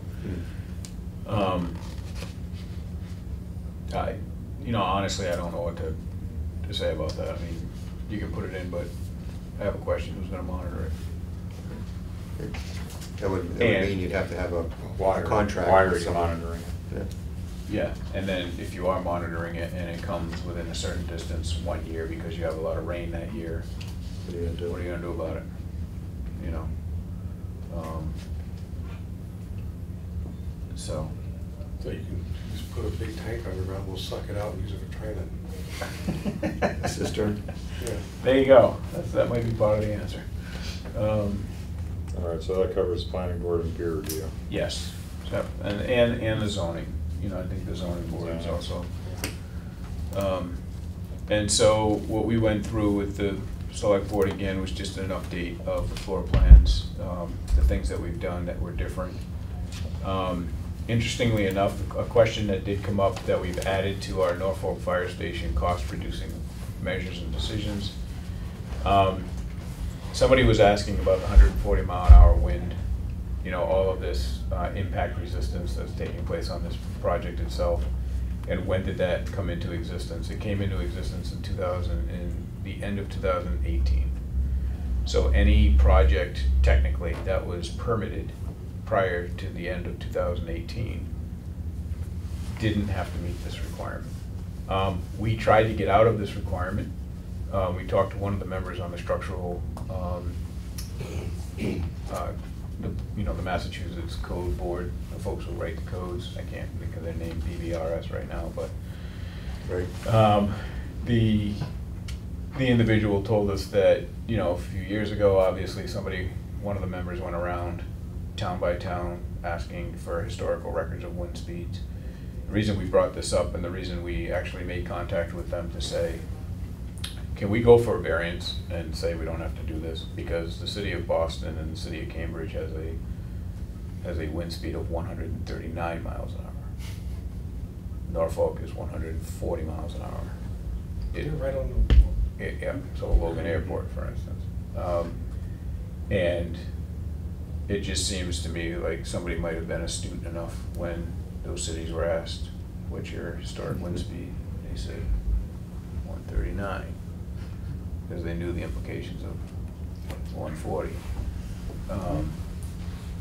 We're not gonna get a variance, so we're not gonna apply for one, because we're not gonna get it. Now, having said that, that adds money, right? So the big question that the community has had throughout this entire process is, you know, why is it so different than 2016? We've talked about NFPA codes, we've talked about stretch energy codes, we've talked about all these things, and yet here's another, you know, piece of information that, you know, as of, I would say January 1st, 2019, that's when the high impact came into existence in the code.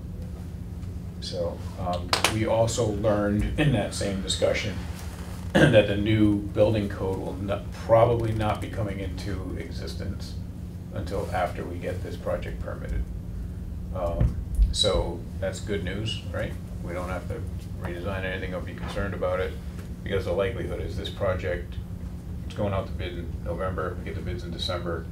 If we apply for a permit in January, we should be okay under the existing code. Now, that's not to say that we all know that the following year, the year after that, the code's gonna change, but we can't design to a code we don't know right now. I feel like that could actually be a selling point from cost. Yeah. To get a vote, because if we wait until the next code, everything's gonna be more expensive. Oh, we can definitely tell you that there will be changes in the energy code. So, but Is the high impact glazing in the DD estimate? yeah. Yeah. Yeah, so what we've been conservative this whole time, and it's only when we found out that Boston and Cambridge is actually 139 miles an hour that we thought, can we get a variant? Like, we could save some real money if we get a variance on How did this. they get away with that? Just political strength and clout? No, they said that, They they wrote said that, 139 instead of 140. Right. yeah, somebody on the board had actually gone to the cities and towns to figure out what the historic wind speeds were. And, we've had, it's not just Norfolk, by the way, you're not the only town that has 140. I mean, there are other towns, and they all seem to be in this one area of sort of, the border of Rhode Island, just north of Rhode Island, but at the same time, And it's something to do with how we're facing or something, because I don't see how scientifically or whether really that's possible when there's nothing stopping the oncoming wind off the shore from blasting Cambridge, and we're several miles inland. How does it? I don't understand. Me neither. I mean, I'm not a weather expert, but I know that they always look at ground elevation. How high are you above sea level? What can slow that wind down coming in off the ocean? Just like out in the Midwest, they got a lot of high wind zones out in the Midwest, and they're not anywhere near the ocean, but they all have to do with dead like, flat. There's Right. nothing to stop the wind. Trees. There's topography and trees, and I don't know. Like Yeah. you drive in the Midwest, you can look as far as the horizon. There's nothing. It's just flat. But Cornfields. I don't know. That's weird. Well, I'm saying all this because not only are we trying to reduce the cost of the project, but we are actually seeking, assistance on this, and sometimes it works and sometimes not so much. I appreciate you all unturning all those stones, because that would have definitely been very helpful to the cost, but it is what it is. We're 140, Yeah. we're 140. We shared the update of the exterior elevations with the black truck, and we also That's great. we also just wanted to remind everyone that we only have 2 skylights now, 2 solar tubes instead of 4. We did a little daylight review, and these are not on the training deck. So the little piece of training deck in the front of the building, and then this piece of training deck behind here. It's like I said, it's going to have the roof pavers, so that you don't hurt the roof.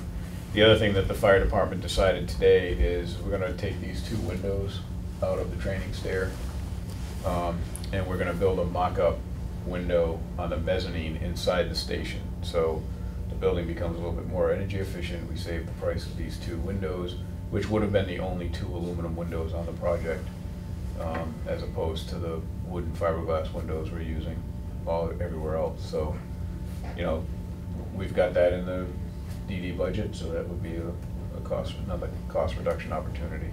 There was also like a steel sill on these training windows that we also no longer need. So, kind of a win-win there. And then, as far as the costs go, so we did present this to the select board. At schematic design, we were at $25,109,038, and now we're at $24,734,062. So, Even in the right direction. Yeah, even though the price has come down a little because of the escalations and the bidding environment right now, our thought is let's just keep it at $25,109,038. The good news is we're trending, as Aaron said, we're trending in the right direction, or at least staying relatively even. The town is going to have bids in hand at the town meeting. So at town meeting time, it really doesn't matter what our estimates are. You're going to have a low bid general contractor ready to sign a contract with the exact dollar amount. So that really gives the community the advantageous situation of knowing exactly what this is going to cost in terms of construction based on the bid. We'll still have contingencies, right? But for lack of a better term, the soft cost contingency will definitely, be gone. The owner's contingency, you're going to need that to stay so that you have some money to have in case, and then the construction contingency also needs to remain. So. And this time around, we did 2 estimates, one with Ron's estimator and one with ours, and then got together for about a 2.5 hour call to reconcile between the 2, and they came within $200,000 of each other, roughly, which is pretty good on, so, a project this size, about 1%. So that, and we'll do the same thing when we get to do the CD estimate. We'll have two separate estimates, make sure we're still tracking in the same direction. So any questions on all of that? Is there a reason that the contingencies are higher in design development? Yes, because both estimators believe the escalation is actually going up. Okay, well, fair enough, yeah. And- Equally. And then you'll also notice that our construction costs went up. So our contingencies went up and our construction costs went up. Yeah. But some of the things that went down is now we have some things in the construction. Like, so for instance, all of the hazmat abatement and everything else used to be in the soft cost. Now it's in the construction cost. And so, you know, things have been moving. So you'll see that the soft costs actually went down 820 to 781. And then 289, 670 to 81, 670. So that's where, you know, some monies were saved. The other thing that went away was the $400,000 temporary trailer went to zero because that's our plan B, is the temp trailer. So, Yeah, I mean, without that, you'd be pretty much at the same number, Yeah. it looks like. exactly. Yeah, we're pretty much exactly in the same spot. But, you know, as Steve said, when you have two estimators and they're both telling you that escalation is still going up. The other thing that we want to talk about at some point during the next few weeks is Steve and I have been trying to figure out what we can do to take the risk away from the general contractors so that they don't throw money at the project. So one of the things that we think we've been seeing, and this is all crystal ball, right? And you guys are engineers, you know, architects. Why is this so expensive, right? So we believe that, and I'm going to use light fixtures as an example. You build a building like this, you're not buying your light fixtures until the foundations are in, the skeleton's up, you know, the skin's going on the building and everything else, and oh yeah, we got to buy some light fixtures now. Well, on bid day, somebody's giving you a bid day number to buy light fixtures.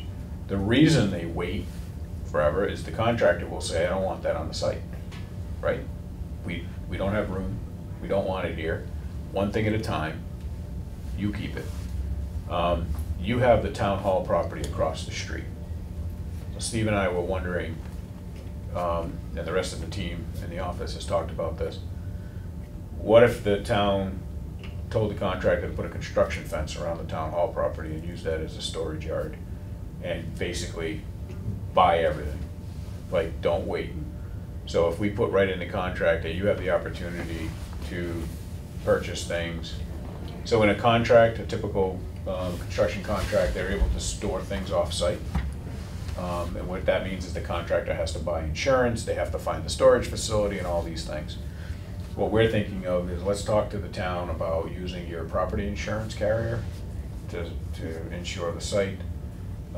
They would have to provide a storage container because you don't know what they're storing, right? So you don't want to get into that business.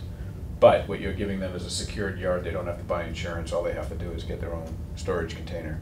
You probably want to pay for the storage container at the bid price, then the escalation of waiting 9 months to buy light fixtures. And it's I don't know, I don't think anybody knows if that would actually help, but having the contractor have that option that they can procure everything. They don't have to wait, you know, they can buy anything that they think they need to buy and get it here, you know. I think that might help a great deal because it's all these little things like roofing, right? Mm-hmm. Well, roofing, because of the petroleum situation going on, you know, they're constantly saying, hey, we're giving you a quote for 30 days and I have no idea what this is going to be when you're ready to buy your roofing. Well, if they could fill a trailer or two on the town hall, the old town hall property site with all of the roofing materials that they're going to need for the job.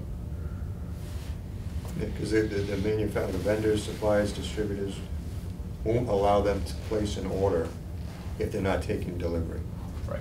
They're placing an order now for a 6-month delivery. They're saying no. We've run into this on a couple of other projects already. So, you know, and unfortunately, as large as our site may seem, once we start construction, it's not a large site because you're going to have 2 buildings on one piece of property. So them lining up 52, you know, foot trailers or ground Connex boxes or whatever, I'm just not gonna have the room, because you're also gonna be doing site work at the same time. So having that off-site slash on-site storage, so to speak, it would be helpful to allow them to release things as soon as they get the proof submittal, then they can release it and lock in their numbers.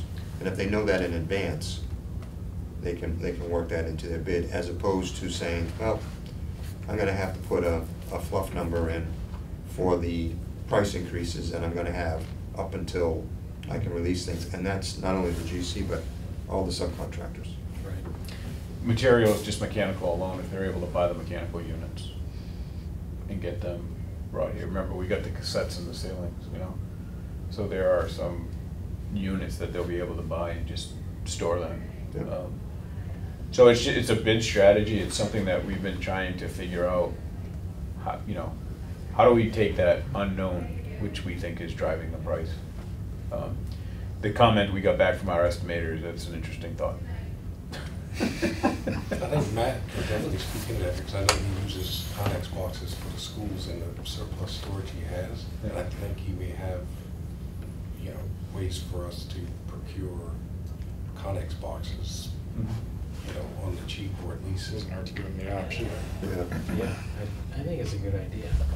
I don't know if we want to be the ones that supply the storage boxes, because. Yeah, we don't know how many they're gonna want.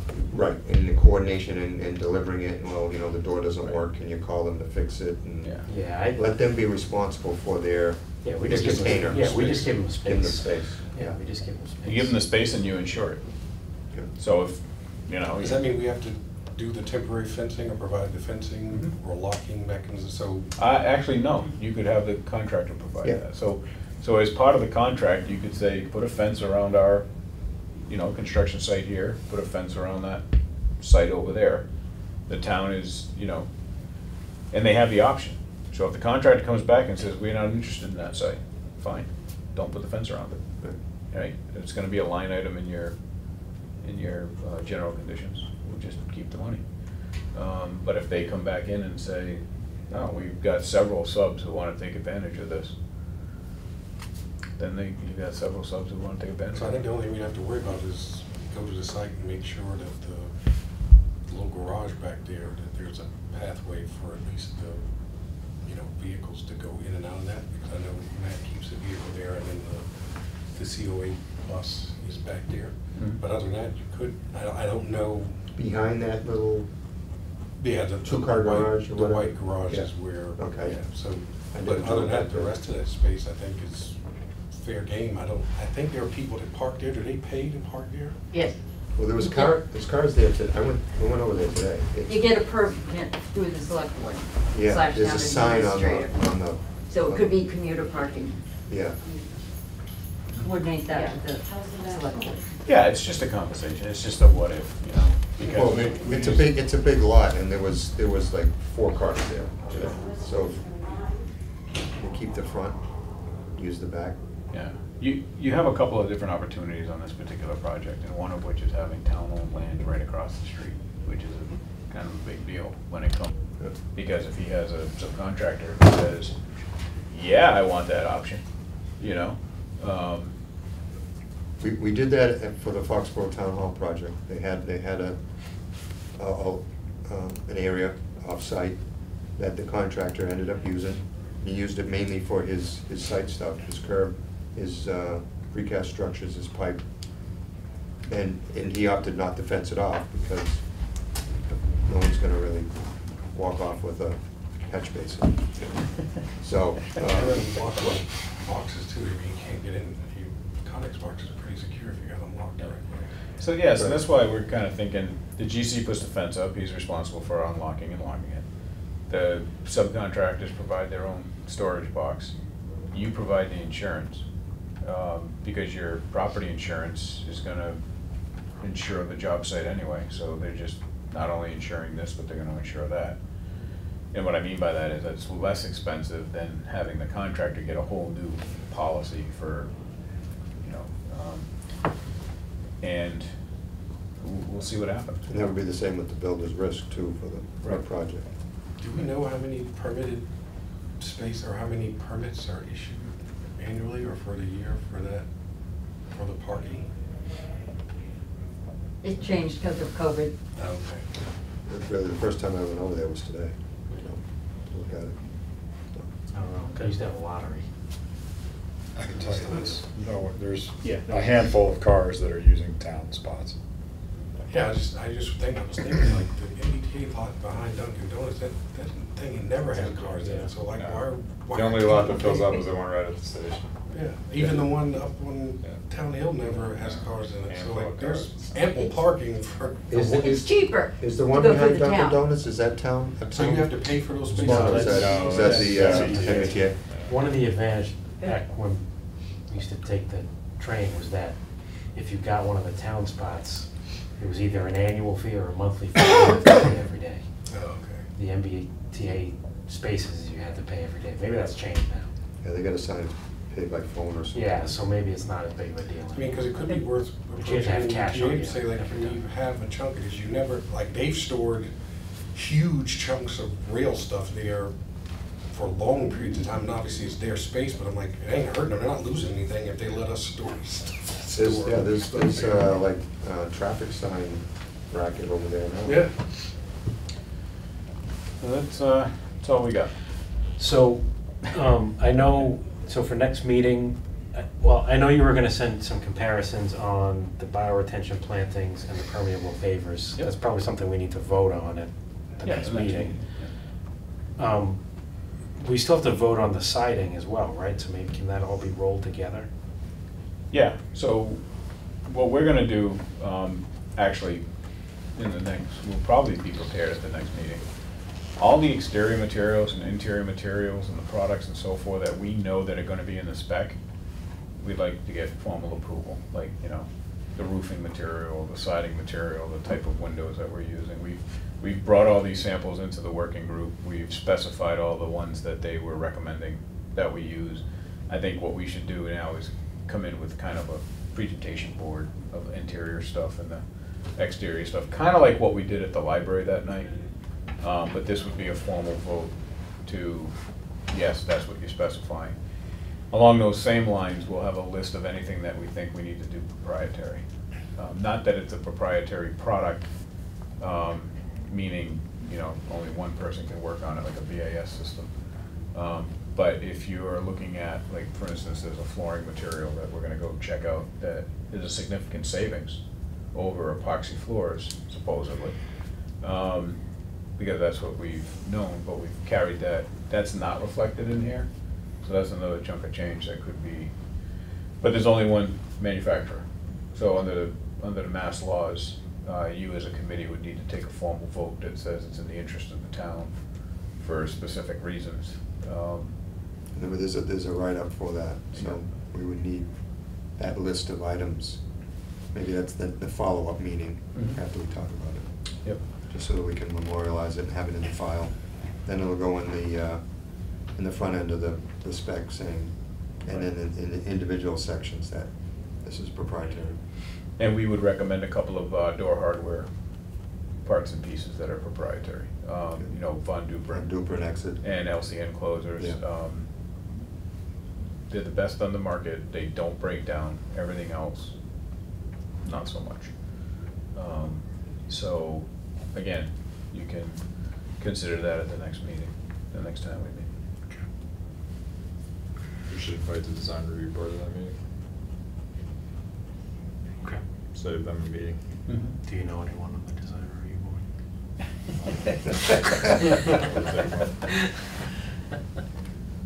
Okay. When is that next meeting? Do we know So, that was gonna be one thing I talked about, is meeting schedule. So,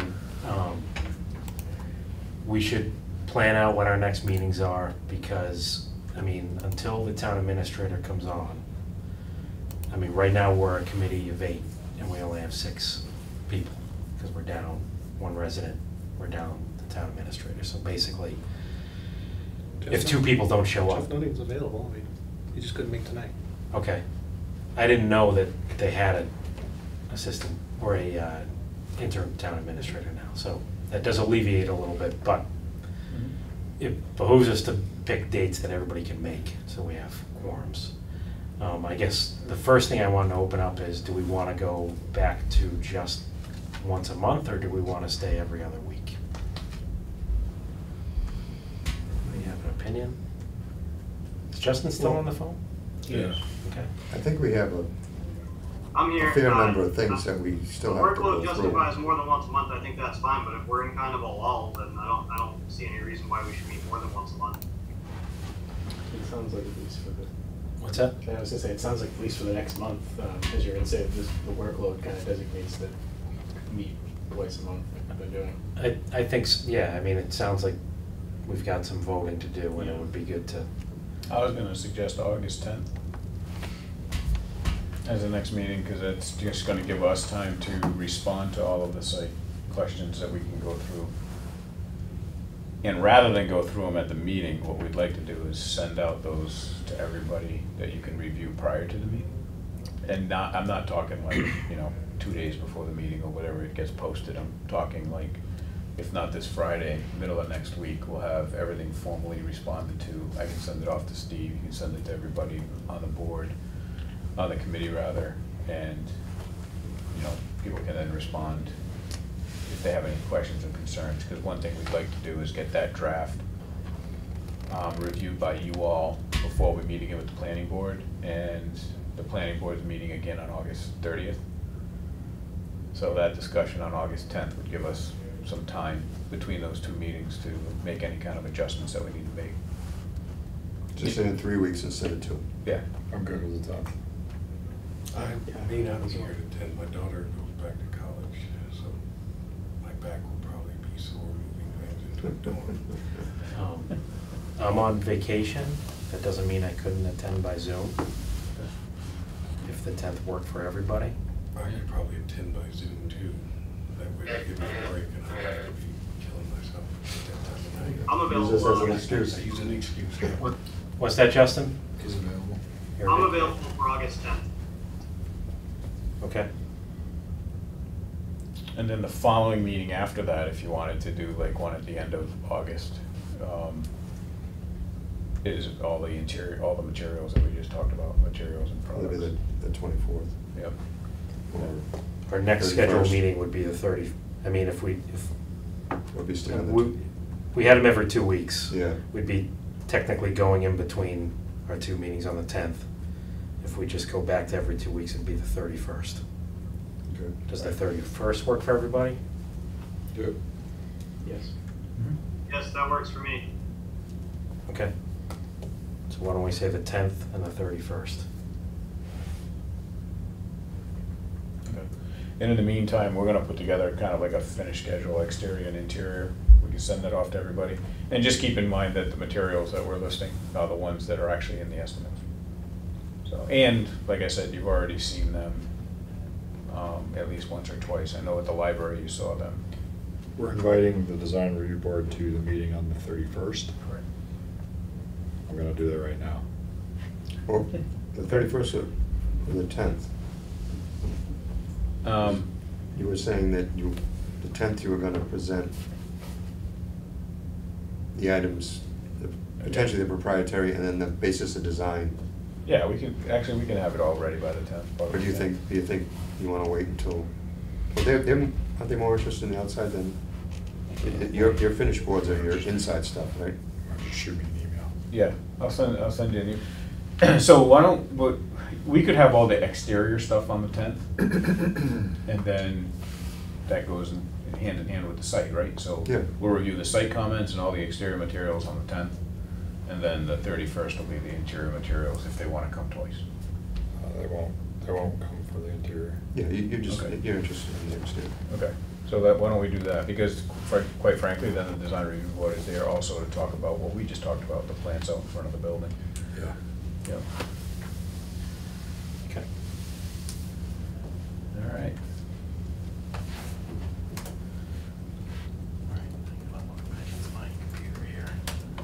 So I think we've got 3 action items or 4? I think we had 4, but I think we're down to 3. Yep. The first one is the, Please consider appointing the general contractor and filed subcontractor pre-qualification committee. I went over that last meeting, but we were down a few people. Yeah, you want to so- just give a high level? Yeah, I mean, you know, per MGL 149, we have a construction estimate that's greater than 10 million, so we do have to pre-qualify our GCs and our filed subbidders, not the non-filed, but just the filed subbidders. And that is a process. We end up, putting out an RFQ advertising that we are going to pre-qualify. They send in proposals. We look at it, has a lot of information, their financials, their past history, their DCAM reviews. Essentially, we set up a spreadsheet that has what we're looking for to consider them to be applicable to doing this project. And part of it is, do they have fire station experience? Have they done phase stuff? It's generally usually the same suspects we see all the time, but you have to go through that process. Part of it is forming a pre-qualification subcommittee. That's 4 people, 1 designer, 3 from the owner's side. One of those is the OPM. So I really need 2 people from the committee that would want to be on this committee to go through this pre-qualification process. And I think last time I said, you probably, it'd be nice if we get maybe 10 GCs. That sounds manageable because there's all going to be a binder that they submit. But we have to do all the file subbidders. That could be another 70. So Vertex generally does all the heavy lifting on this, but we still have to have meetings as far as the evaluations and agreement on whether we send out letters to all of them saying, yes, you're invited to bid on this when it comes out, or some that are not. And then once bid time comes out, if you get a GC that didn't pre-qualify, we don't take a bid from them. So it's pretty standard stuff. We have drafts, standard boilerplate drafts that we'll start putting the RFQ together. We can have some meetings. I think they're mostly going to be remote, as opposed to bringing everybody in. Yeah. And they'll be, we'll try and work those into when people have the schedules. But that's sort of it on a high level. My thought is, previously we used to ask for hard copies and you get a box full of binders. It's preferable that it's all electronic, digital. We can do that and ask them for 1 hard copy and a thumb drive, and we can distribute it from there. First step, though, is to get 2 members that are willing to be on this committee. Sure. So what Steve meant to say is it's so much fun, you should all volunteer. I just did such a great job like selling it. That's it. So I'm willing to be one of them, if we can get one other volunteer between the 3 of you. I don't want to look at any one of you to single you out, but we do unfortunately need one of you. Yeah, we do. I don't mind. It would just depend on when the meetings work. Like, obviously the working group meeting time doesn't work for me, so if we were to do it in person and it was at the same time, then I wouldn't be able to do it. I think we probably try and do them by Zoom. Yeah, I think we can do them. There's really no reason to, especially if we're going to issue the proposals electronically, it doesn't even mean you have to come here to pick up a box of folders. So, Yep. Yeah, I'm not looking to bring anybody in if we don't have to. Okay.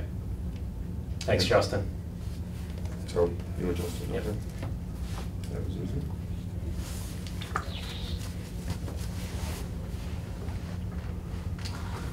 And like I said, we're already starting to work on it a little bit, so I'll keep everybody informed. But I've got myself, and then there's a little bit of team in the office that, because there is a fair amount of tracking and fun stuff. Ron knows full well. Paperwork. Trying to rein in all the fun. Yes, yes.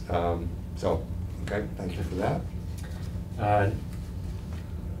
Next is please consider approval of an amendment for additional hazardous materials survey within walls and at foundation walls. So we talked about this a little bit Yeah. at the last meeting, but we had kind of, didn't have really a very full committee, so we punted it a little bit. Do you want to just give, I hate to make you go through it again, but just a high level? Just real simple, we've carried allowances for some things that we couldn't see back when we did the investigations, and when I say we, I mean UES, Universal Environmental.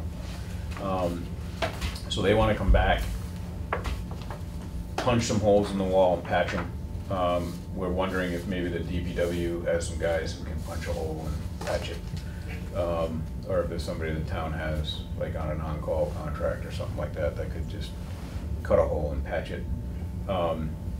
It's basically, is there any mastic on the foundation wall? Steve went out there and did some digging. We'll just have the UEC guys, confirm, but then if we pull a brick out of the 1986, we can see if there's any mastic on the CMU that's behind there, because if that ends up being asbestos, it's an issue, right? We want to get in the 1965 portion of the building and do exactly the same thing, see if there's any coatings between the brick and the CMU. I think then we would also ask, can we just core a hole in the floor?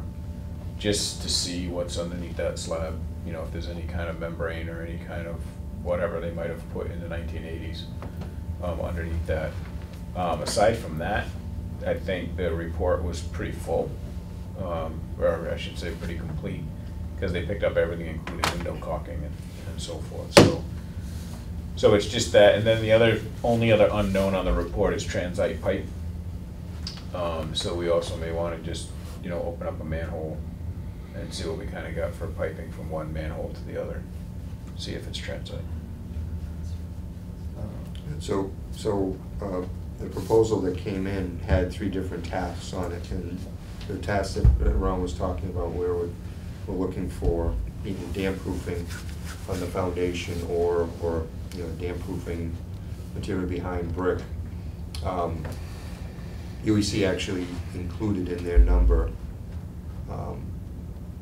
hiring someone to do the demolition work. If we were to get someone from the town, it would only lower that price, but the high limit on this, correct me if I'm wrong, Ron, is $6,800 for that investigation. Mm-hmm. And then task 2 was $3,500 to do the design services pre-bid. The specifications. Specifications, right. Then task 3 was to do the air monitoring and air sampling post-bid. So at this point right now, what we really want to focus on task 1 and task 2. Right, we only need to approve task 3, which is $19,470.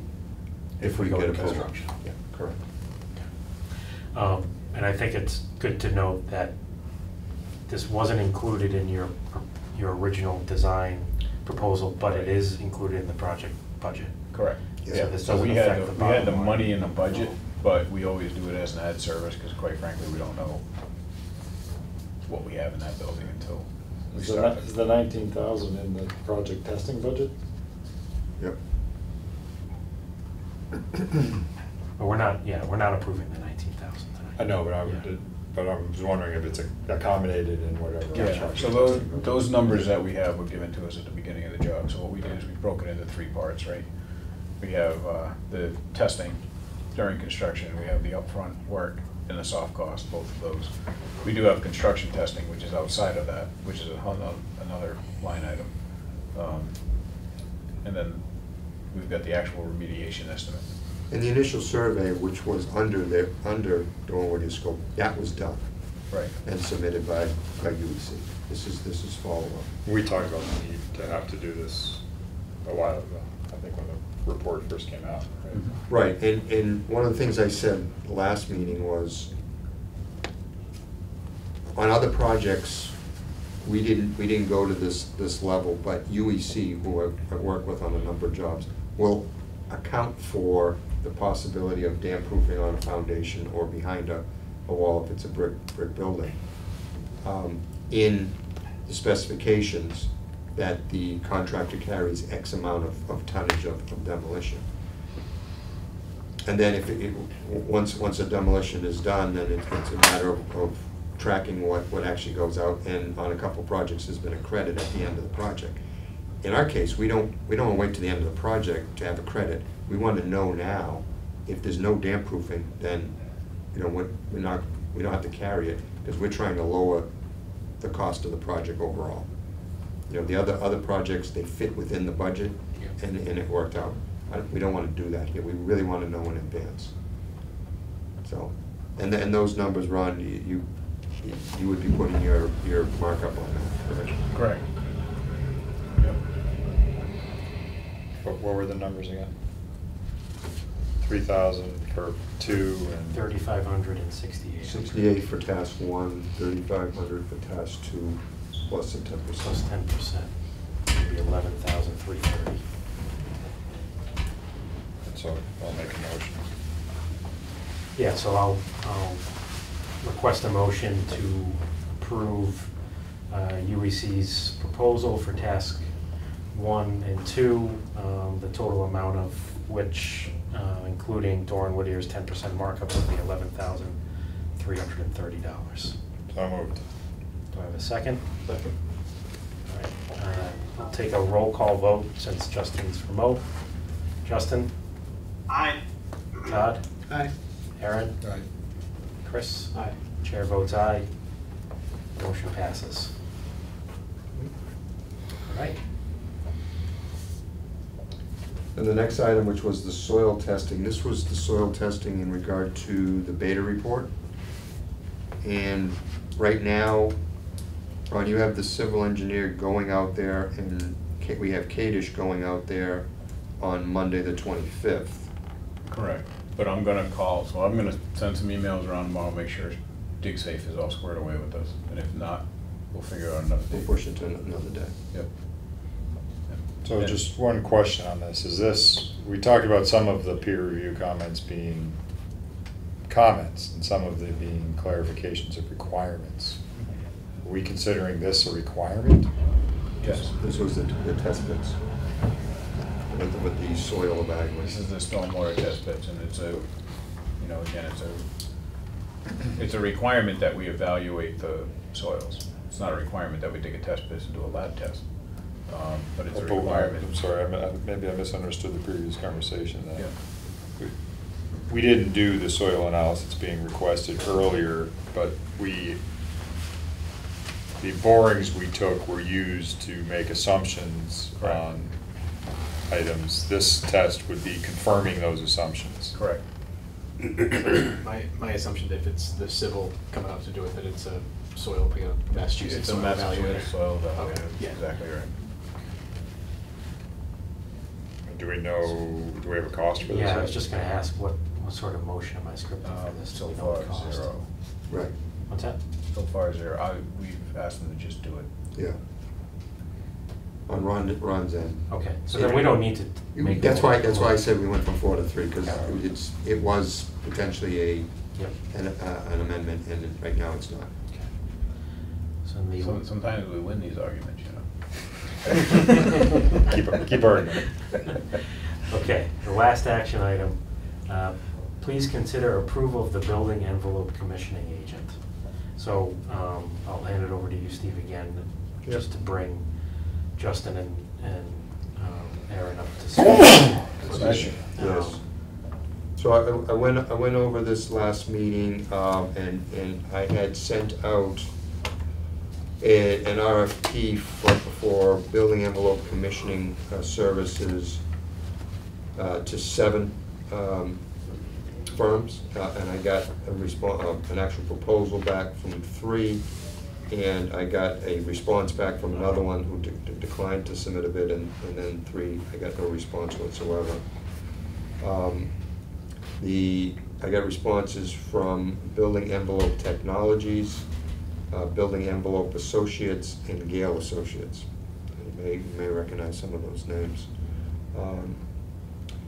We had a budget of $50,000. I had gone over the proposal numbers last meeting. and the decision had been made to go through Vertex, so there'd be a markup on it, but their totals at the last meeting was, Building Envelope Associates was at 56,500. Gale Associates was at 80,900, and Building Envelope Technologies was 89,800. But I had just really received them,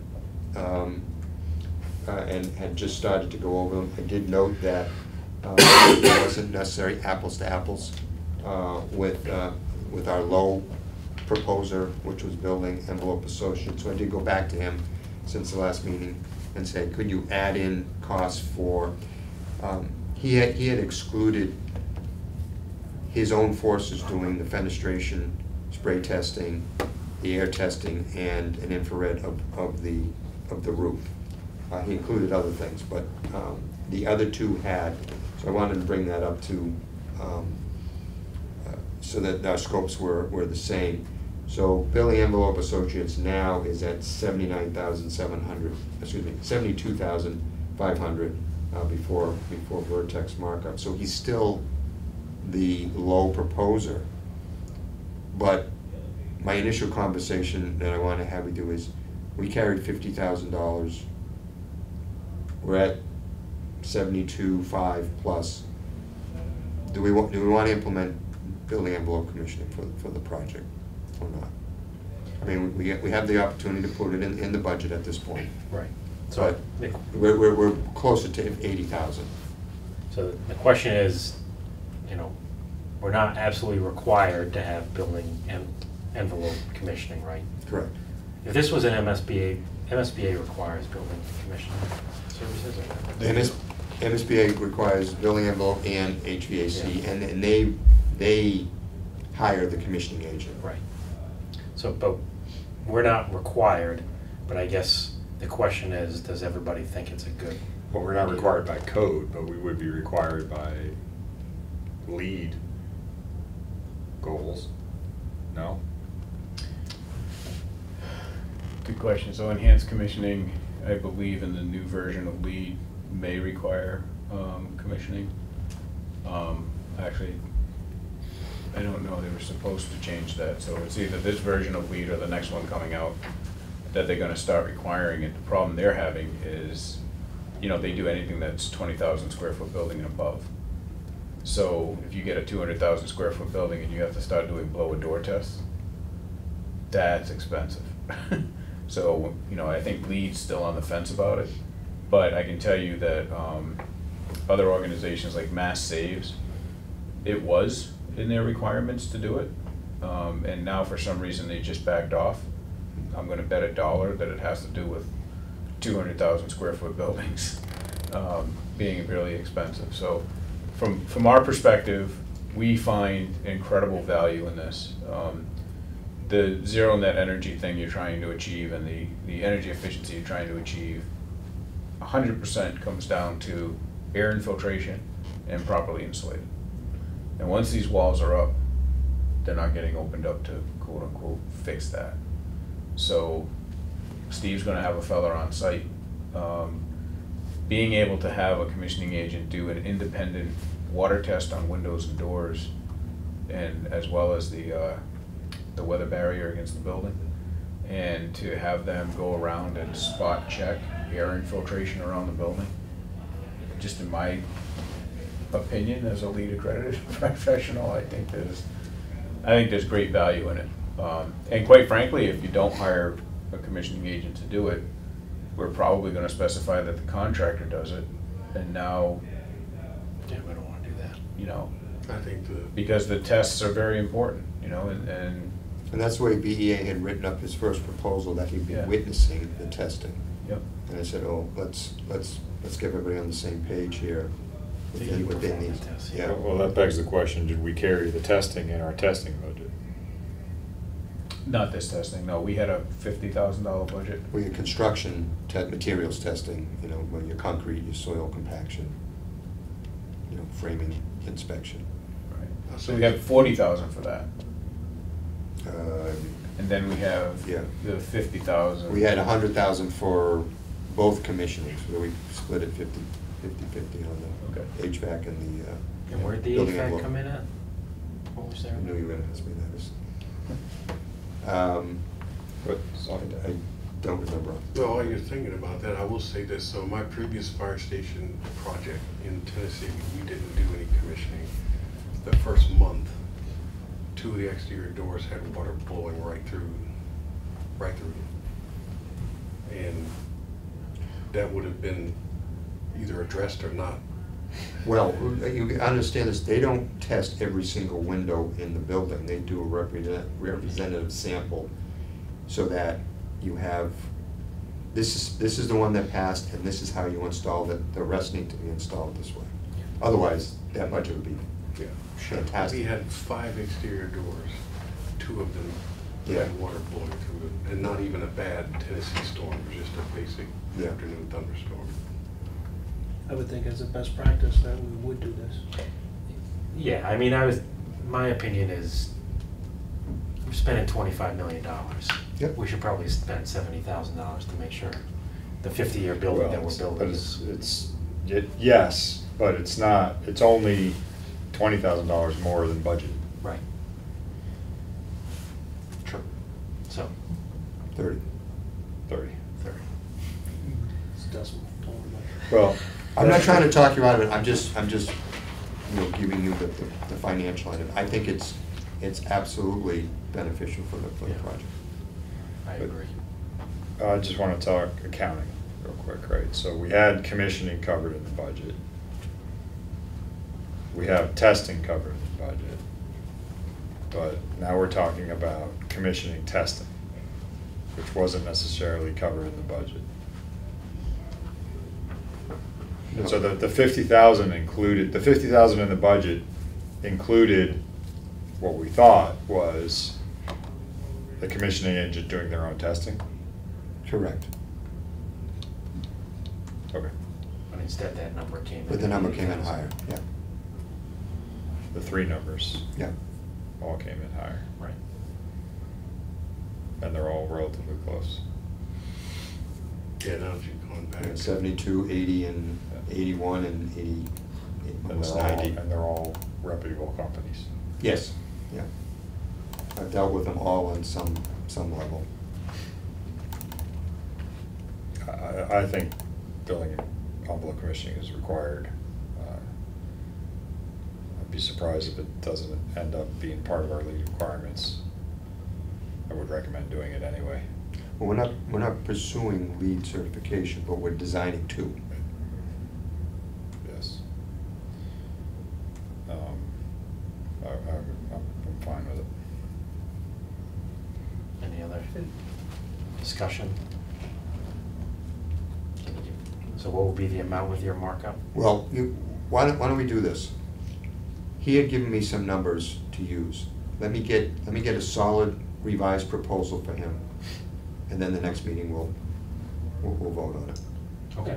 Ask them for the AAA discount, please. What'd you say? Any AAA discount. AAA discount. Yeah. Let them know all of our windows are gonna be impact resistant, so. Yeah, I don't That's want a good to point. get a solid Windows are fix here. Okay. You know, this More about was the a good sash. conversation. All right, then we'll table that to the next meeting. Yes, thank you. Okay. Amanda's gonna put together the minutes, Chris, but I think she's a little behind. She's gonna watch the YouTube videos and put them together. Unless, did she send you minutes? It's not on the agenda. No, I didn't have any to So, review. next I agenda was gonna say, I we'll- came here and signed some recent ones. Okay. Anything else anyone wants to discuss? I I think. can't see if Justin's talking behind your Excel No. spreadsheet. You've got it No. conveniently covered up. One thing I wanted to mention, I think we've got some Dornwoody amendments that we have to clean up as far as signature goes, and I can send you an email on that. But between Ron and I, we really only got one that has a full signature on it. So they may be here, and they're things that were voted and approved. I signed a bunch. Yep, something different. Oh, okay. Mine's just invoices. Okay. He's talking about actual contractual changes. Yeah. So, yeah, it's not impacting anything, it's just sort of housekeeping. Sure, okay.